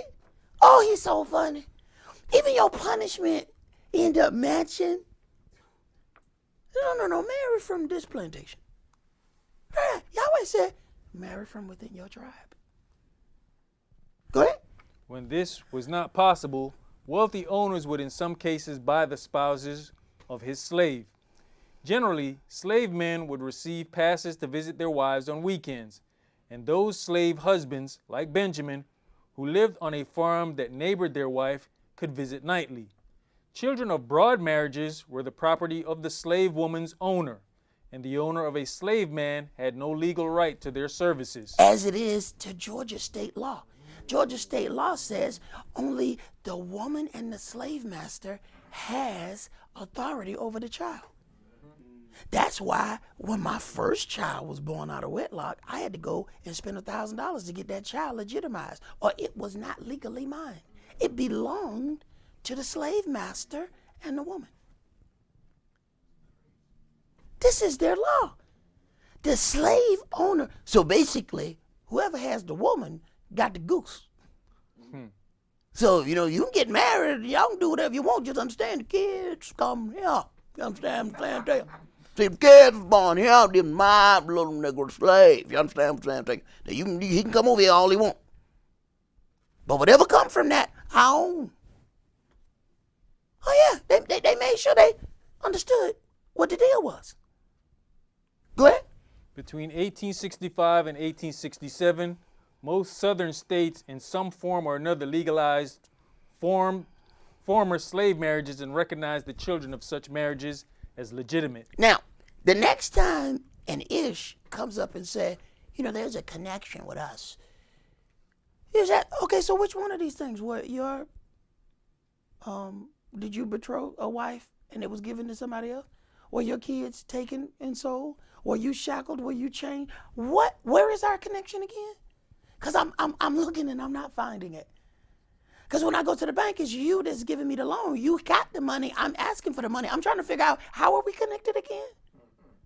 Because in every situation, it looks like you are the foot that's on my neck. I'm the one on the ground saying I can't breathe. I'm trying to figure out again, how exactly are we connected again? Explain this slower, because I must be missing something. Go ahead. Next graphic. Slavery and marriage. George Washington's Mount Vernon. Now see, they want you, wait a minute. You about to talk about a hero. You understand? Now I'm going to need you to speak at your best King's English. All right? You know that stuff, because I knew you was raised on a different part of the island. You know what I'm saying? Y'all spoke, I need you to hear you. Go ahead, bro. At Mount Vernon, the numbers of enslaved males and females in the summer of 1799 were fairly equal. A series of lists made by George Washington in the summer before his death indicates that roughly 2/3 of the plantation's enslaved adults were married. These marriages were acknowledged by both the enslaved community and the Washingtons. However, they were not recognized or protected by the legal system. Right. So if y'all want to do right, you stay on this plantation. See, Master got everything you need. Don't leave this plantation. Now, don't even think about walking off. Your family here, everything here. Right. Go ahead. Because enslaved people were considered property and not persons in the eyes of the law. Right. So we automatically then have some kind of loyalty to the plantation. Go ahead. Next graphic. For those enslaved at Mount Vernon, marriage represented the opportunity to exercise choice in a life that offered little, if any. Personal control over basic life issues included occupation, housing, clothing, and freedom of movement. However, even this decision had limitations. When one member of a couple lived at a plantation other than Mount Vernon, the pair planning to marry first needed permission from George Washington. As long-distance marriage necessitated a certain amount of traveling back and forth between the two plantations. Getting the permission of a master would have been in keeping with a 1785 Virginia law that stated that enslaved people could not travel away from home without a pass or letter of authorization from a master, employer, or overseer. The distance was a significant stress factor in marriages. Of the 96 married enslaved people working on Washington's 5 farms in 1799, only 36 lived in the same household as their spouse and children. Another 38 had spouses living on one of Washington's other farms, dictated by work assignments. These marriages produced a large number of children. Okay, so marriages between the slaves produced a large amount of children, which then increased his net worth as the slave owner. Go ahead. At least 293 babies were born to enslaved women at Mount Vernon between 1750 and 1799. In 1799, on the 4 outlying farms, the average age of the enslaved workers was 20.94 years. Only 8.68% of the people were 60 years old or more, while 58.45% were under the age of 19. 34.70% of those enslaved were younger than 9. So then, so what happened to these old people? Did they just basically work them to death? Cause like, what are old people at? Where? There's nothing but the young people. So the young people are the ones who are going to be most productive in the working. So the most productive people, the plantation is filled with them. So these precious little kids that we're looking at, oh, y'all would be doing back-breaking labor.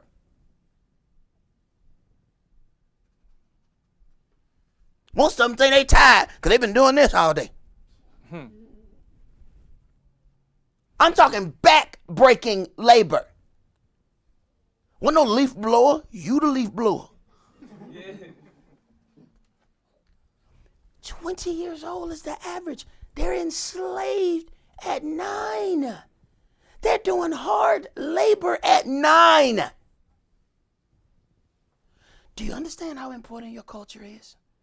Because this is what happens when you break it. You're enslaved doing man work at 9 years old. And people want to tell you, we have a connection.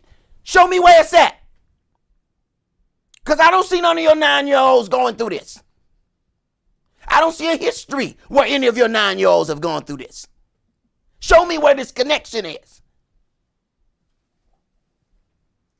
Go ahead. You know, you're talking about history. We have got to put it on ourselves to teach our children because they're more and more trying to get this away from us. DeSantis just passed what? Banning African American studies in high schools in Florida. So the more this goes away, the less we have to relate back to this book. Right. And they don't want it there because we're starting to pay attention. We keep connecting the dots. And the more we connect the dots, the more they have to tell us, hey, we got to remove these dots. They're starting to figure out too many things. We got to figure something out. These people going to mess around and figure out who they are. Go ahead. There were also enslaved people of mixed race on the estate. There's evidence that a number of these people were the result of relationships between enslaved women and hired and indentured men. Mount Vernon was similar in this regard to Virginia as a whole. Around the time of the American Revolution, roughly 5% of people enslaved in Virginia were of a mixed background. George Washington's Mount Vernon. Mount Vernon is the former plantation estate and burial location of George Washington, the American Revolutionary War general and the first president of the United States, his wife Martha, and 20 other Washington family members. Now, one of the things that you commonly hear from people saying, well, I don't have any connection to slavery. My parents were not slave owners and my grandparents were not slave owners. I have nothing to do with this. I want you to pay attention to the property and what happens. Go ahead.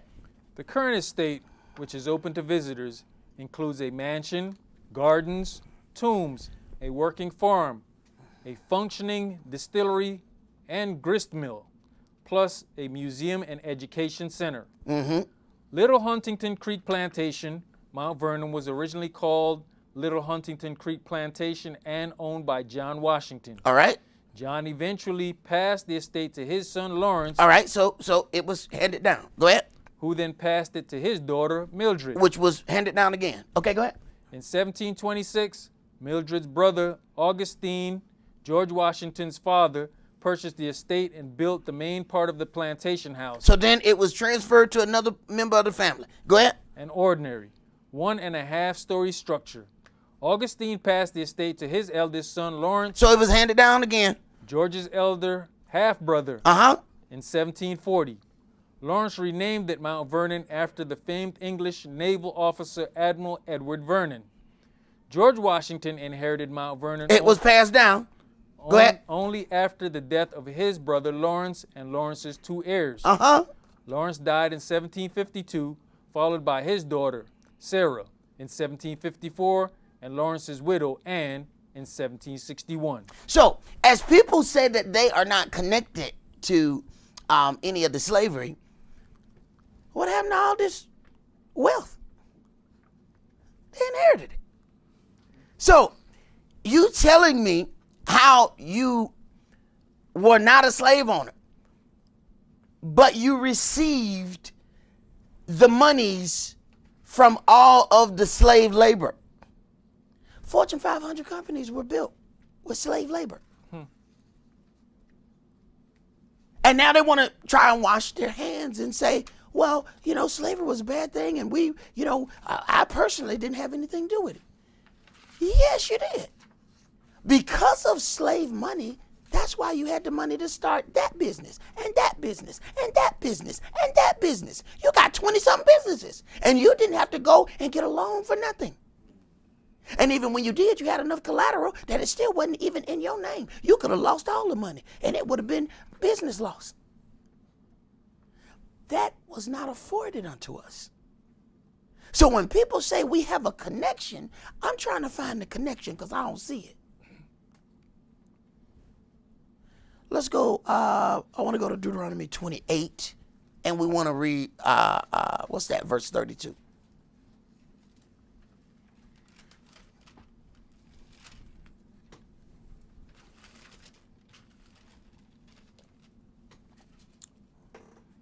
Your sons and your daughters shall be given unto another people, and your eyes shall look and fail with longing for them all the day long, and there shall be no might in your hand. All right, so then now let's go to the next graphic, because as we're looking for this so-called mysterious connection, we have to go into some other things. Go ahead. Black families severed by slavery. After Congress banned the international slave trade in 1808, growing Southern demand for enslaved agricultural labor fueled the largest domestic slave trade in history. From 1790 to 1865, more than 1 million enslaved black people were sold to traders in the Upper South, moved hundreds of miles to the Lower South by rail or boat, or forced to march on foot and change coffles, and then sold again. This physically brutal and inhumane enterprise devastated black families. Roughly half of all enslaved people were separated from their spouses and parents. About 1 in 4 of those sold were children. Understand, they sold the children most. Now, there's certain parts of these things that will just not come into the conversation. From the simple situation that we know would happen with the Catholic priests, from the situations that we know would happen with the Boy Scouts. They would get these little boys, take them out into the woods. They have been molesting these little boys forever. They were getting little slave children at 9 years old, and they were not legally held accountable for anything they did. Now I want you to just sit there and ponder for a minute.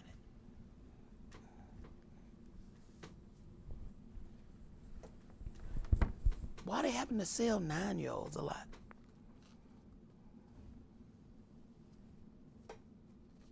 Right. Read, bro. As for the Thomas L. Frazier and Company, slave mart in Montgomery, Alabama, boasted that it had constantly on hand a large and well-selected stock of black boys and girls. I got my stock room full. I got blacks on blacks on blacks. Right. Go ahead. Slaveholders threatened separation to maintain control, forcing enslaved people to live with the constant fear of losing a loved one. Even those who were not traded across regions could be sold away from relatives at an owner's whim to divide an estate, settle a debt, or as punishment. Right. I owe Mr. Johnson some money, so I gave him your brother. Your family broke up just like that. Go ahead. In South Carolina, courts conducted half of all sales of enslaved people, who were divided up and sold individually. In Missouri, 30% of enslaved people sold by the court were younger than 15. Right. And understand, we still have a whole lot of problems in some of these very same states, because they were the foundation states. Most of those slaves, like I said, they landed up north and was distributed down south. We still have major problems in those places because they don't want to let go their roots. They said, no, we used to sell Negroes right here. Y'all ain't finna just let them Negroes walk up in here. Go ahead. You mentioned Missouri was what, week before last, was down in Missouri working with my son, encountered his first racial slur. He walked out to the van to get some tools, and the white man across the street started with the N-word. He said at first he thought somebody was like, hey, what's up, my nigga? He looked at, he's like, no, the man. Now he was really like, is that my nigger? You know what I'm saying? Because I had a nigger and I didn't know where he went. He said the man was having a fit, boy. And of course, we was in Missouri, in a little white town. Yeah. Hey, man, you got to be careful. I saw a thing, I think that was in Missouri. You know, big old, it looked like a biker, redneck. The wife had back surgery, and the in-laws came to take care of her. He said she should have told her parents to leave. He got tired of them being there taking care of her because she done had surgery. And he shot the parents and then shot her. He shot her last so that she would see him kill her mom and daddy. And then he shot her in the eye. Then he shot all of them in the head. But for that to make it to the news, for a white person to make it on the news, they got to do something horrible. We still out of Walmart. It's on Channel 2. Why in the hell is that? Man steals goobers. More news at 11. Why in the hell is that news? But when a Gentile do something, he's got to cut the head off, go inside, pull out the kidneys, put rice on the plate, and cook the rice with the kidney juice, then it makes it to China too. For real? So killing wasn't enough. He had to cut open. Now he's the one that get on the news. But we get on the news for anything. That's to make you even think that we are more criminal-minded than any other species on the planet. That's a game because it needs to justify something else that we're going to get to. Go ahead. Freedom came to represent both individual liberty and the opportunity to protect or restore family bonds. After emancipation, formerly enslaved people used newspaper ads, church bulletins, and word of mouth to search for family members lost through sale, sometimes decades earlier. Decades earlier. So what's happening? This is still affecting us.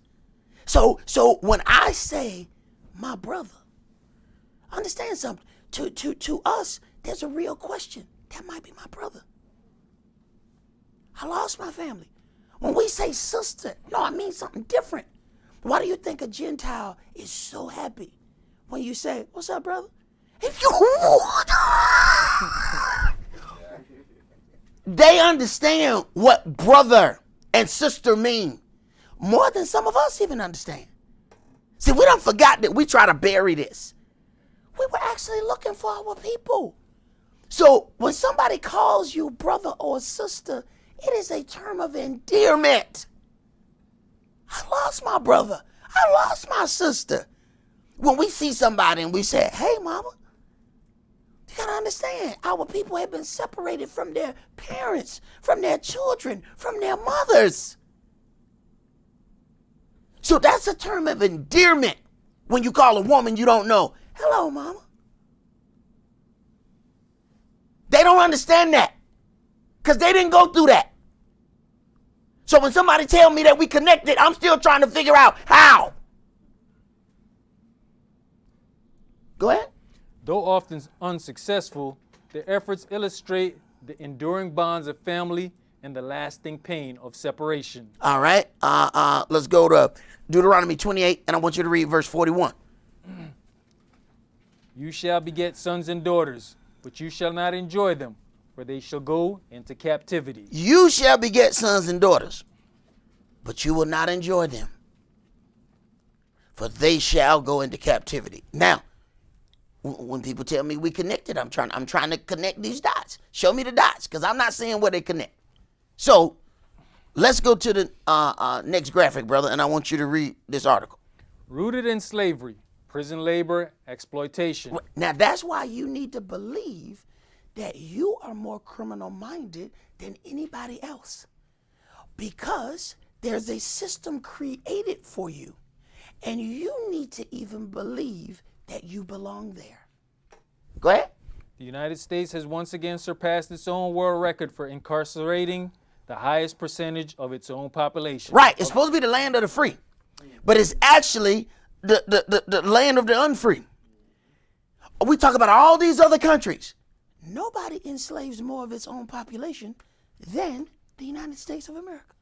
Nobody. All these countries that what they call the place in Africa, they're a little crap hole nation. Crap hole nations ain't doing this today.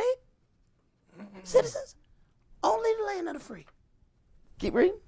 According to a report released by the Bureau of Prison Statistics, 1 out of every 32 adults was in prison, in jail, on probation, or on parole at the end of 2005. 2005. It's 2023. Go ahead. But the crisis of mass incarceration is not felt evenly in the United States. You don't say. Go ahead. Race defines every aspect of the criminal justice system. The criminal injustice system. Go ahead. From police targeting to crimes charged and race of conviction. African American men between the ages of 20 and 39 account for nearly 1/3 of all sentenced prisoners. So, now when you look at those ages of the slaves, don't these numbers sound interesting? Because these numbers, they kind of match the majority of the, So then that's the working years then, right? So you need to get these working individuals when they're in their prime working years, because after a while, then as they get old, then you're caring for them. But if you get them while they're young, then you can work them. It sounds just like slavery. Go ahead. Over the last 3 decades, the explosion of the prison population in the United States paralleled the stagnation in the global economy. In the early 1970s, the United States and the G7 nations began implementing neoliberal policies, moving production from the North to the global South, pushing entire sectors of workers in the United States out of the economy. As the economic role of the working class in the United States shifted from manufacturing to staffing a rising service industry, African American workers faced staggering rates of unemployment. The mid-1970s is also the first period when the incarceration rate in the United States began to rise, doubling in the 1980s and doubling again in the 1990s. Right. So then when you hear these people arguing, they say, all these immigrants were out here taking our jobs. Now your job in that prison house. That was your job. That immigrant didn't take your job. You wasn't picking no damn fruit. You don't want that job no way. No. The job you looking for is inside the big house. That's where your job at. Go ahead. It may surprise some people that as the number of people without jobs increases, the number of working people actually increases. Stop.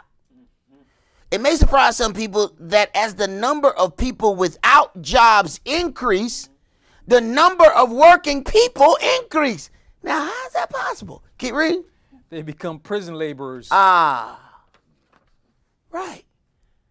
So they don't already set up this system. They just need workers for the factory that's already there. Go ahead. Everyone inside has a job. There are currently over 70 factories in California's 33 prisons alone. Prisoners do everything from textile work and construction to manufacturing and service work. Prisoners make shoes, clothing, and detergent.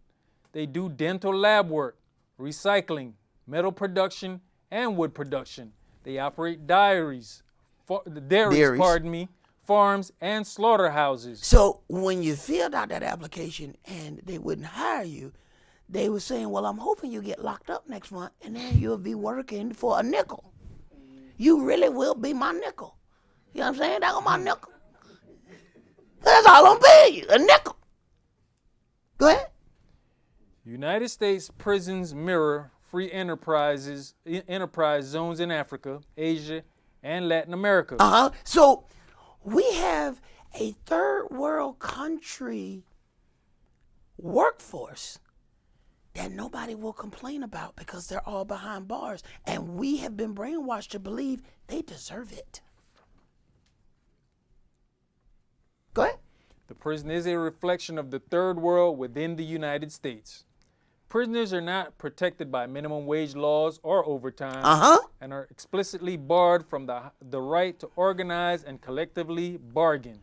In fact, the conditions for the overwhelmingly black and Latino men and women inside the United States prison system are so similar to that of workers in maquiladoras and sweatshops of the global South that in 1995, Oregon politicians were even courting Nike to move their production from Indonesia into Oregon prisons. And let me tell you something, that would be some really deep stuff.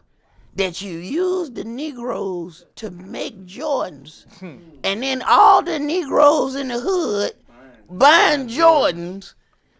Then when they get locked up, they will be back in jail making the Jordans.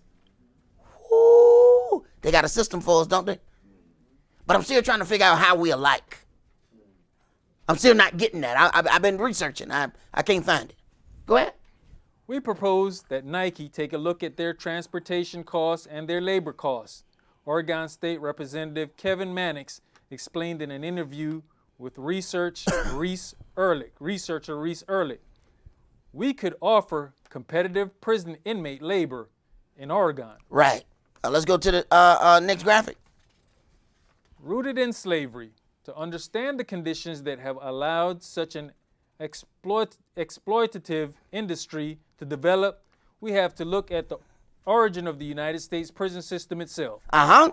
Before the abolition of slavery, there was no real prison system in the United States. So understand, slavery is over, and all of a sudden, there is a prison system developed. So, what was it developed for? Who was it developed for? I keep trying to find this connection where people keep saying that we got something in common, but I'm not finding it. Because an entire prison system was developed for my people. Go ahead. Punishment for crime consisted of physical torture, referred to as corporal or capital punishment. While the model prison in the United States was built in Auburn, New York in 1817, it wasn't until the end of the Civil War, with the official abolition of slavery, that the prison system took hold. Uh-huh. In 1865, the 13th Amendment officially abolished slavery for all people except those convicted of a crime and opened the door for mass criminalization. So while they pretended that they freed us, they were setting a loophole to enslave us again. So it was merely a trick. See, this is what happened. I hope we're paying attention to when you go and do business with people. And you think the contract take care of you. There's a loophole in the contract that always makes sure that you're not in business with them. You are working for them. You thought y'all was starting a business together. But they made sure that the paperwork was in their side. So as we singing and dancing that we've gotten freed, we didn't see the new slavery that was being created at the same time the other one was ending. Go ahead. Prisons were built in the South as part of a backlash to black Reconstruction and as a mechanism to re-enslave black workers. In the late 19th century South, an extensive prison system was developed in the interest of maintaining the racial and economic relationship of slavery. Uh-huh. Louisiana's famous Angola prison illustrates this history best. In 1880, this 8,000-acre family plantation... 8,000-acre family plantation. Go ahead. ...was purchased by the state of Louisiana and converted into a prison. Slave quarters became cell units, now expanded to 18,000 acres. Uh-huh. The Angola plantation is tilled by prisoners working the land, a chilling picture of modern-day chattel slavery. All right, let's go to the next graphic. Black codes and convict leasing. So each time we find out and we revolt, the system of slavery changes. Go ahead. When slavery was legally abolished, a new set of laws called the Black Codes emerged to criminalize legal activity for African Americans. Legal activity was criminalized. Go ahead. Through the enforcement of these laws, acts such as standing in one area of town or walking at night. Walking at night or standing. See, it's funny how they use the word. See, and those criminal words are still being used. See, when black people get together, it's loitering. When white people get together, they're congregating. See, even when this hurricane came, I noticed that the black people who went to get stuff out of stores, they were looting. When the white people needed something, they commandeered it. Listen to the words. One word makes you a criminal. The other one makes you a hero. But they both did the same thing. So wait a minute. So there was widespread panic. There's no power. There's no nothing. The black guy went into the store and got some food. He looted. The white guy went into the store. He commandeered a bag of chips. Damn, he commandeered it. Damn, I fished. Hell, I feel good for the chips. I mean, he commandeered those. He hugged those chips. He made those chips feel loved. They both did the same thing. But pay attention.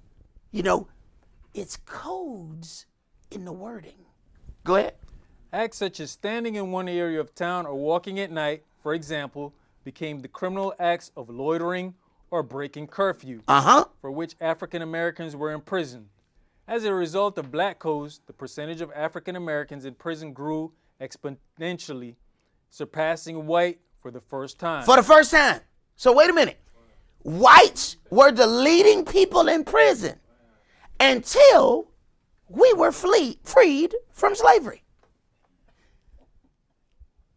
So when you get ready to have that conversation and people say, the blacks, they're all in prison, you should be able to say, that's interesting. Because before slavery, it was all whites that was in prison. It's amazing how that changed right after we got freed, ain't it?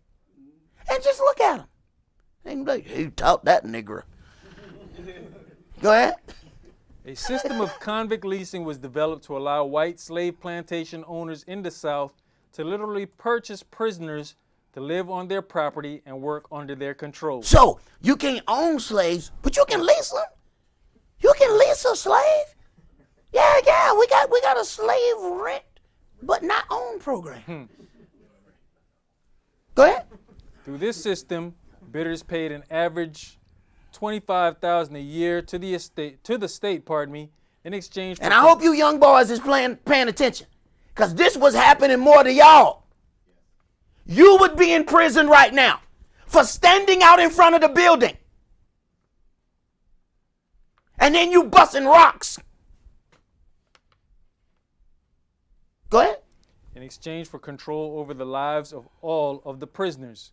The system provided revenue for the state and profits for plantation owners. In 1878, Georgia leased out 1,239 prisoners, and all but 115 were African Americans. So they've been leasing us out. Go ahead. Much like the system of slavery from which it merged, convict leasing was a violent and abusive system. The death rate of prisoners leased to railroad companies between 1877 and 1879 was 16% in Mississippi, 25% in Arkansas, and 45% in South Carolina. So they worked them till they died. Understand? There's no labor limits. All right? So because you have made them criminals, they are now hereby slaves with no rights. So when they hurt, you make them keep working. When they tired, you make them keep working. If they slow down, you beat them. You work them until they die. Go ahead. We talking about Angola. I watched a little thing about them, and it's like, okay, whatever little money they're making, they still can't get none of it. They supposedly saving it for them when they come out of prison. But then if you get sick, if you make $1, going to the hospital gonna cost you $3. Right. That's the whole system. Then, hey, if you need shoes, you got to buy it from the prison mercantile. All right. So then they got people who sell you the stuff there at an inflated rate. You already ain't making but a nickel. So you got to work and if you get a disciplinary action, somebody come up to you, y'all got to get to fighting. You got to pay for that. No, you can't fight in here for free. No, see, you my nickel. No, you got to pay that. You got to pay for that. That's going to cost you $3. Wait a minute, man, that's 3 weeks worth of work. I know. You got to work hard. You want to fight? Go ahead. If you can fight, then you're idle. Idle. Go ahead. The stories of violence and torture eventually led to massive reform and abolition movements involving alliances between prisoner organizations, labor unions, and community groups. By the 1930s, every state had abolished convict leasing. So convict leasing is over at that point. All right. So now they got to figure out something else. Go to the next graphic. Chain gangs. All right. Go ahead. Chain gang in western North Carolina, courtesy of Millions for Reparations. Reparations Race, Poverty and Environment, spring 2007. Now, just saying the word reparations really upset white people. If you really want to cause you some problems, you know what I'm saying? You know how some people get upset by the N-word? That you can just upset them by just saying the N-word? White people got an N word, but it's an R. It's an R word. You understand? You know what I'm saying? You just walk in a group of white people, just out of nowhere. Don't say nothing else. Reparations. Oh, no, you didn't. No, you didn't. They hate it. Hey, man, do you know slave masters got reparations? Mm-hmm. The slave masters got reparations for doing away with their plantation. They got paid for the loss of their niggas. So the term my nigga actually has some bearing with them. You got to pay me. If you got paid for it, that was your nigga. They got paid. Slave owners got reparations. Here it is. We still asking for it. We don't know. Oh, no, there was reparations played in slavery. It just wasn't played to you. Go ahead. As the southern states began to phase out convict leasing, prisoners were increasingly made to work in the most brutal form of forced labor. All right, so then they got to find another way of enslavement, because understand, slavery is embedded in American law. And if you don't understand that, then you don't understand where you are. Slavery is embedded in its law. The criminalization of black people is just another form of slavery. It was put in after they so-called abolished slavery. So what happens? They keep finding another way to do it. And once you find out that way, they create another one, and then another one, and then another one. This is why we got to walk in our culture. Because no matter what we find out, they're going to keep creating another one. It was built on your back, and it cannot stand without you. I don't care how nobody try to make you feel inferior. Without you, it falls. Go ahead. The chain gang. The chain gangs originated as a part of a massive road development project in the 1890s. Georgia was the first state to begin using chain gangs to work male felony convicts outside of prison walls. Chains were wrapped around the ankles of prisoners, shackling 5 together while they worked, ate, and slept. Look, we don't even want to be around a couple people. And you was chained to 5? That means wherever they go, you go. We like, little, simple pleasures like being able to go to the bathroom by yourself. What he do, you do. That's why it's do. You going where they go.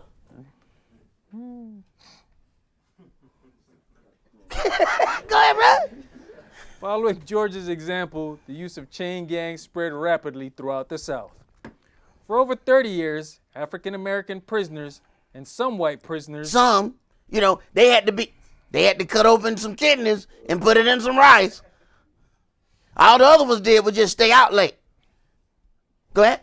and the chain gangs were worked at gunpoint under whips and chains in a public spectacle of chattel slavery and torture. Quite frankly, the white boy in prison is the boy that I really don't want to mess with. Do you understand he had to do something incredibly horrible to be there? We went and taught at the prison. It was the white dude I was watching the whole time. He looked like he had at least 8 bodies on him. And every time he stepped close, I was watching. He's like, tell me that part in the Bible again. I said, I'll tell you as long as you keep standing over there.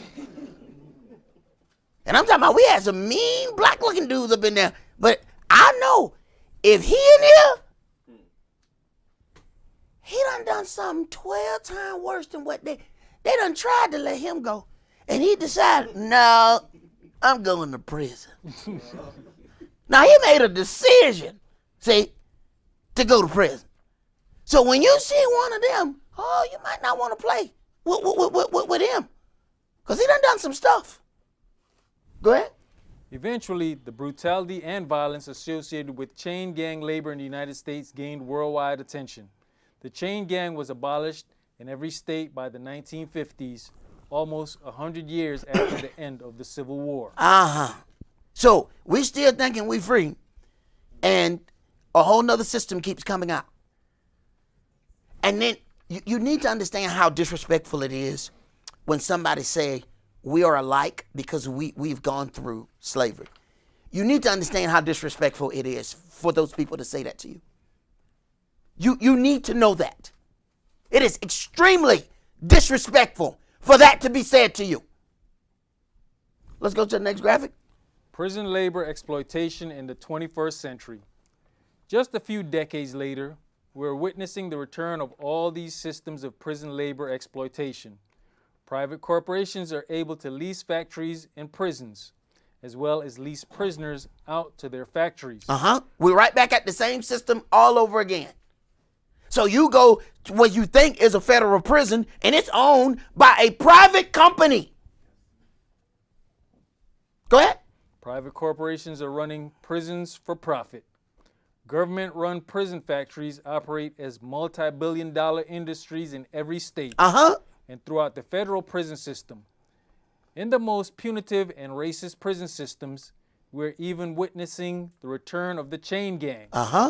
Prisoner resistance and community organizing has been able to defeat some of these initiatives, but in Arizona, Maricopa County continues to operate the first women's chain gang in the history of the United States. Right. Hey, they had men and women slaves, right?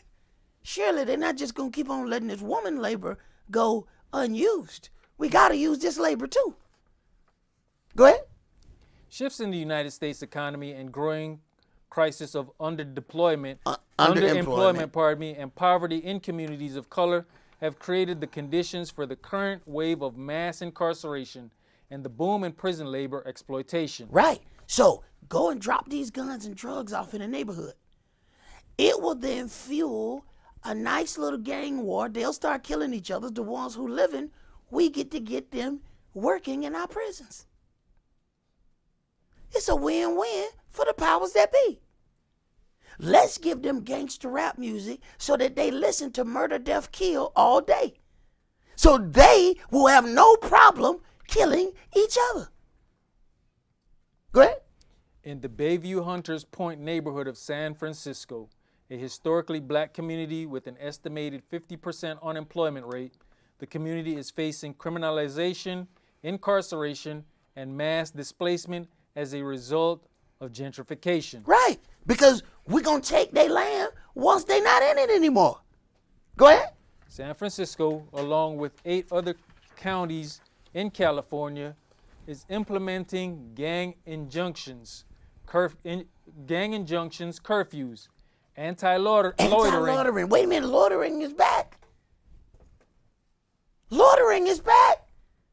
We can just claim that now look now, we all being paraded. The whole world is watching this gang case that's going on. So in the thought process of the gang, this gang activity, RICO is a conspiracy charge. So at this point, if they don't consider us a church, you know what? They're loitering. We're going to hit them with the RICO. Let them all hang. They are organized in wrongness. Because I heard that brother say about, he said something that was anti-Semitic. And they all gathered, so they're accomplices. Right. Go ahead. And anti-association laws that function very similar to black codes for black, Latino, and Asian youth, using the pretext of gang prevention to track young men into the prison system to become prison labor, while preparing the community for redevelopment and gentrification. So, win-win. We're going to take their community and we're going to take them. Wait a minute, ain't that just like slavery? We own the land and the people. Go ahead. So this said black, Latino, Asian, and Jewish, right? No, I didn't see Jewish. Oh. I didn't see Jewish. I kept looking. I read this twice, and I was looking because they keep saying that they like us. So I'm trying to figure out what I've yet to be, handcuffed to a dude with a yarmulke. Every time I got handcuffed, it was with Pookie. I can't figure out where did they put him. Go ahead. People organized to win employment rights. Power is building power among Bayview residents and fighting for economic development that addresses the interests of the black community, which will create alternatives to prison labor exploitation. Struggles like these are being waged all across the country and provide an opening to link the demands for worker rights, community rights, and prisoner rights. Right. We can go through all this we want to.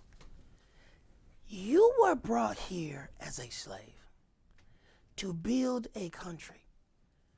They did it for one reason. Yahweh allowed it for another reason, because you didn't want to serve him in the fullness of your heart. So he made you serve your enemy. Now, we can set up as many organizations as we want. They're just going to change this slavery into something else. You are focusing your energy in all the wrong areas. Your energy needs to be focused on renewing your relationship with your Elohim, because he is the one that opened the door to this punishment, and he is the only one who can close it. Go ahead. The fight against the exploitation of prison labor is at once a fight against racial profiling and mass incarceration. We keep passing a law, or we go through something, they just change it and do it another way. Go ahead. And also for genuine economic development in Black, Latino, Asian, and Pacific Islander communities.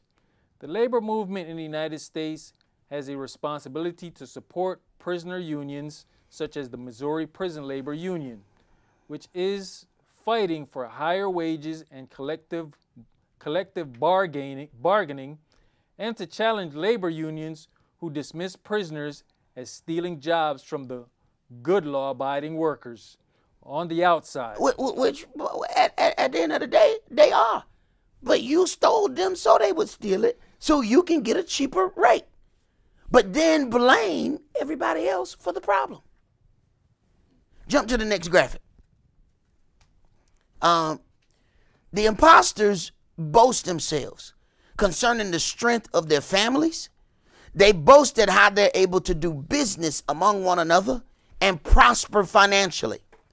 They are able to do these things because the curses in this book only apply to the blood relatives of the covenant, which they are not. Let us hear the conclusion of this matter. Let's go to 2 Kings chapter 17.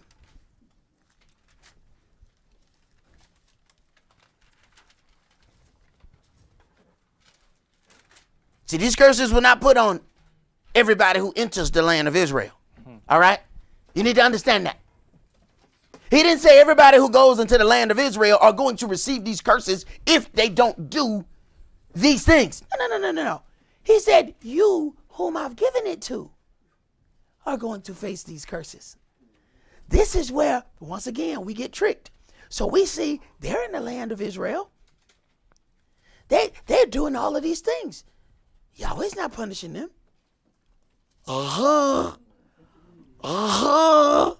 That's your clue. This curse only goes to the blood relatives. That curse does not go to somebody who just decided they were going to go and buy a house and live in Israel. 2 Kings chapter 17, start at verse 24. This is what the white prisoner asked me about. Read that again for me. That place where you say other people were put into Israel. I said, sure, I'll read it again. Just stay right there. Go ahead. You see the subject heading, right? The king of Assyria repeoples the city of Israel. Right. Well, wait a minute.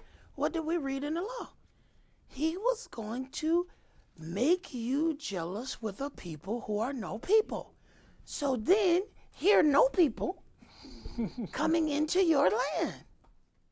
Imagine that. He's a prophet. He told us in the beginning what was going to happen in the end. So when somebody tells me their most horrific event, I don't bother questioning whether the horrific event happened. I don't bother asking whether or not the numbers of your horrific event are really accurate. I just wonder why my God, who tells the ending before the beginning, didn't mention anything about your horrific event, and it is the most horrific event that you have suffered. And you are supposedly his people, yet he didn't mention you. So that's like one of those things where you go in the hood and they be like, yeah, man, I used to kick it with y'all. Oh, yeah? That's funny because y'all didn't mention you. That's how they pull your card in the hood. You know what I'm saying? You used to hang out with Chuck? Yeah. Yeah. You know Chuck? Yeah, he used to be the man, right? That's funny, man. Because, I just went to visit Charles up there in cell block 4. And I asked him about you, and he said, he don't know you. He said that? Yeah, that's what he said. That's what he said. So, they keep bringing out, talking about the Iceman. See, that's who Yahweh is. You can't see him. But when I go and read what the Iceman wrote, he don't say nothing about you. What? What? Go ahead, brother. And the king of Assyria brought men from Babylon and from Cutha and from Ava and from Hamath and from Sepharvaim. Right, and they already got Sephardic Jews, right? Mm-hmm. Okay, well, here's how they got there. Go ahead. And placed them in the cities of Samaria instead of the children of Israel. Instead of the children of Israel. So when somebody boasts to me about how their family speaks the language and how they've been there for such and such, you're only telling me that you know of a surety that you are not those people.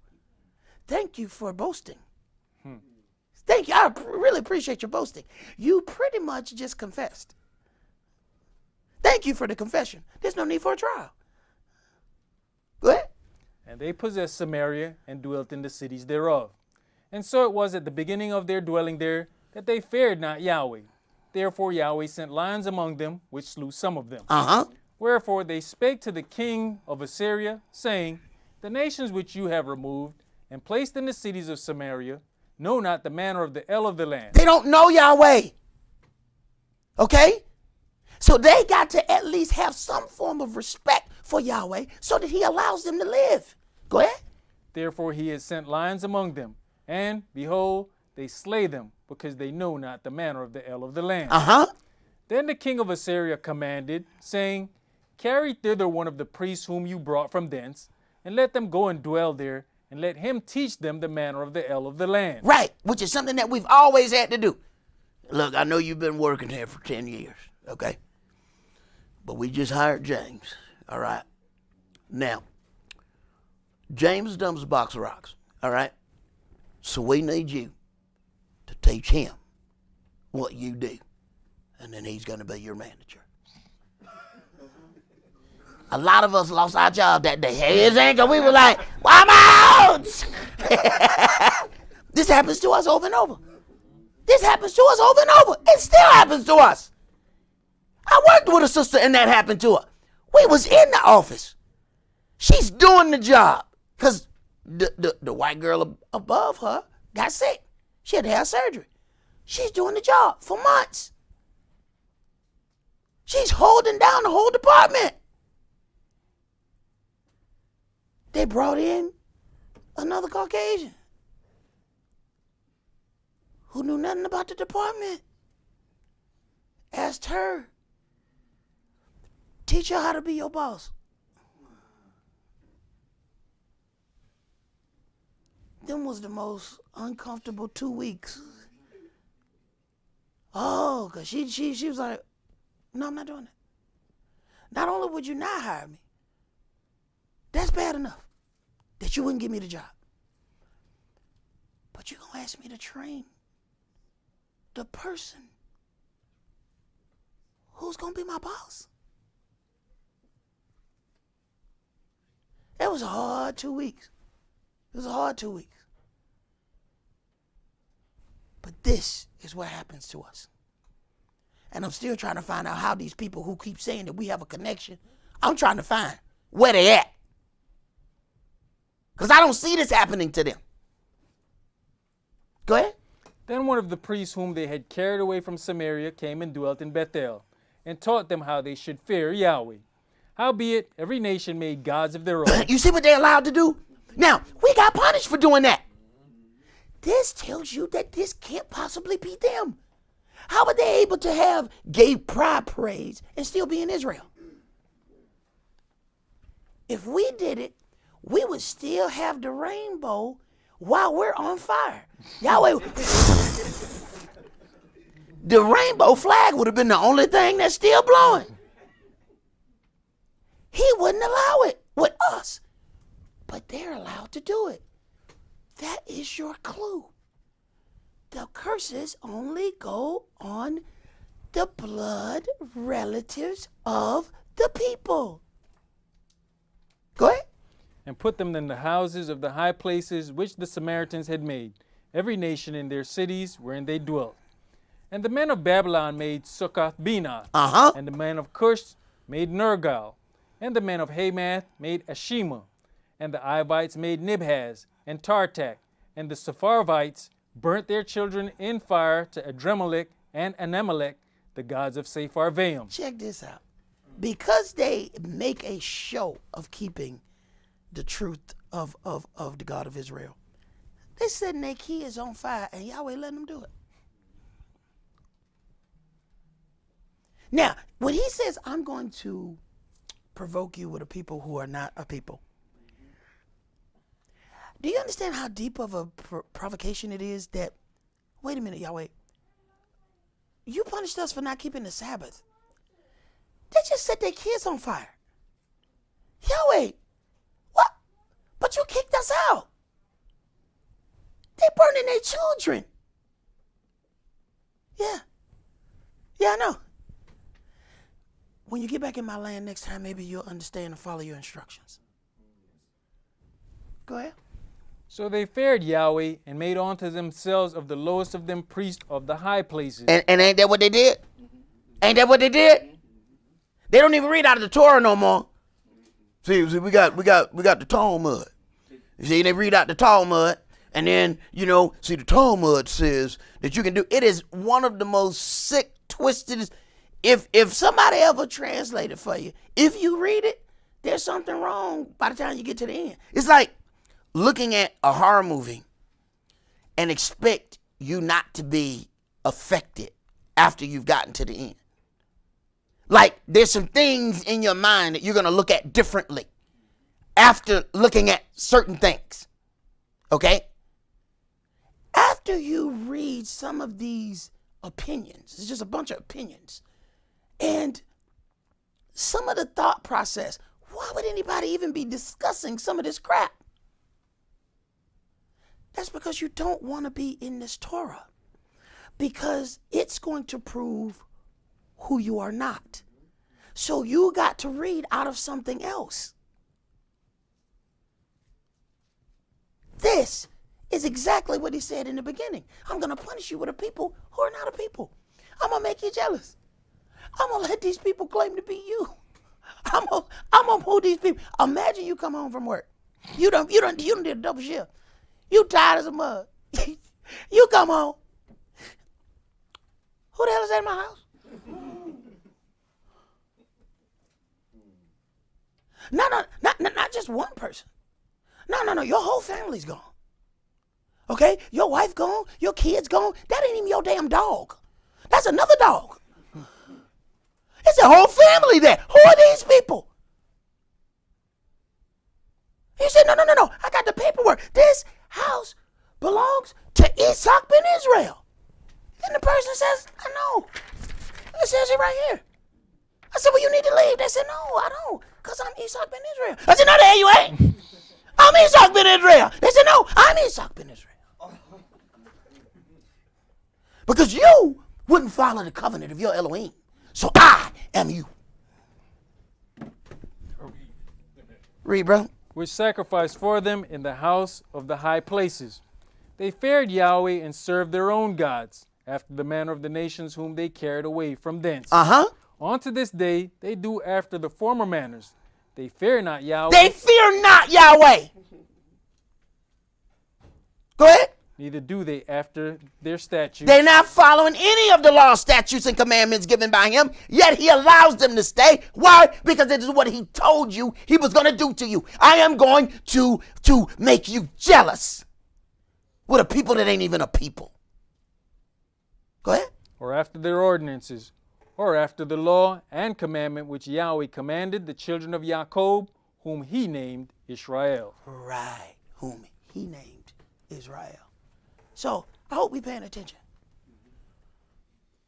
We figure out this system, they're just going to create another one. Our true thing to freedom is abiding by what Yahweh has given unto us. He's given us a culture. This is not a religion. This is a way of life. And our enemies know this now. They know more about our culture than we do. Because a real enemy studies how to defeat his opponent. See? There's certain things about watching games and fights. It teaches you some things about how these people do their sports. They have whole meetings where they watch game film, where they watch the tendencies of their opponents. When they're fighting, they watch the tendency. All right, when he comes in, he's got a powerful right hook, but he dips the left shoulder every time he swings it. Watch this. Watch him. Wow, but he does it really fast. You gotta watch. Watch the show. So they're watching the game film. They've been watching game film, and they know how to attack you. You have to study your game film so that you know how to react. That's all I'm going to do for today. Remember the Sabbath to keep it holy. Shabbat shalom. Shabbat shalom.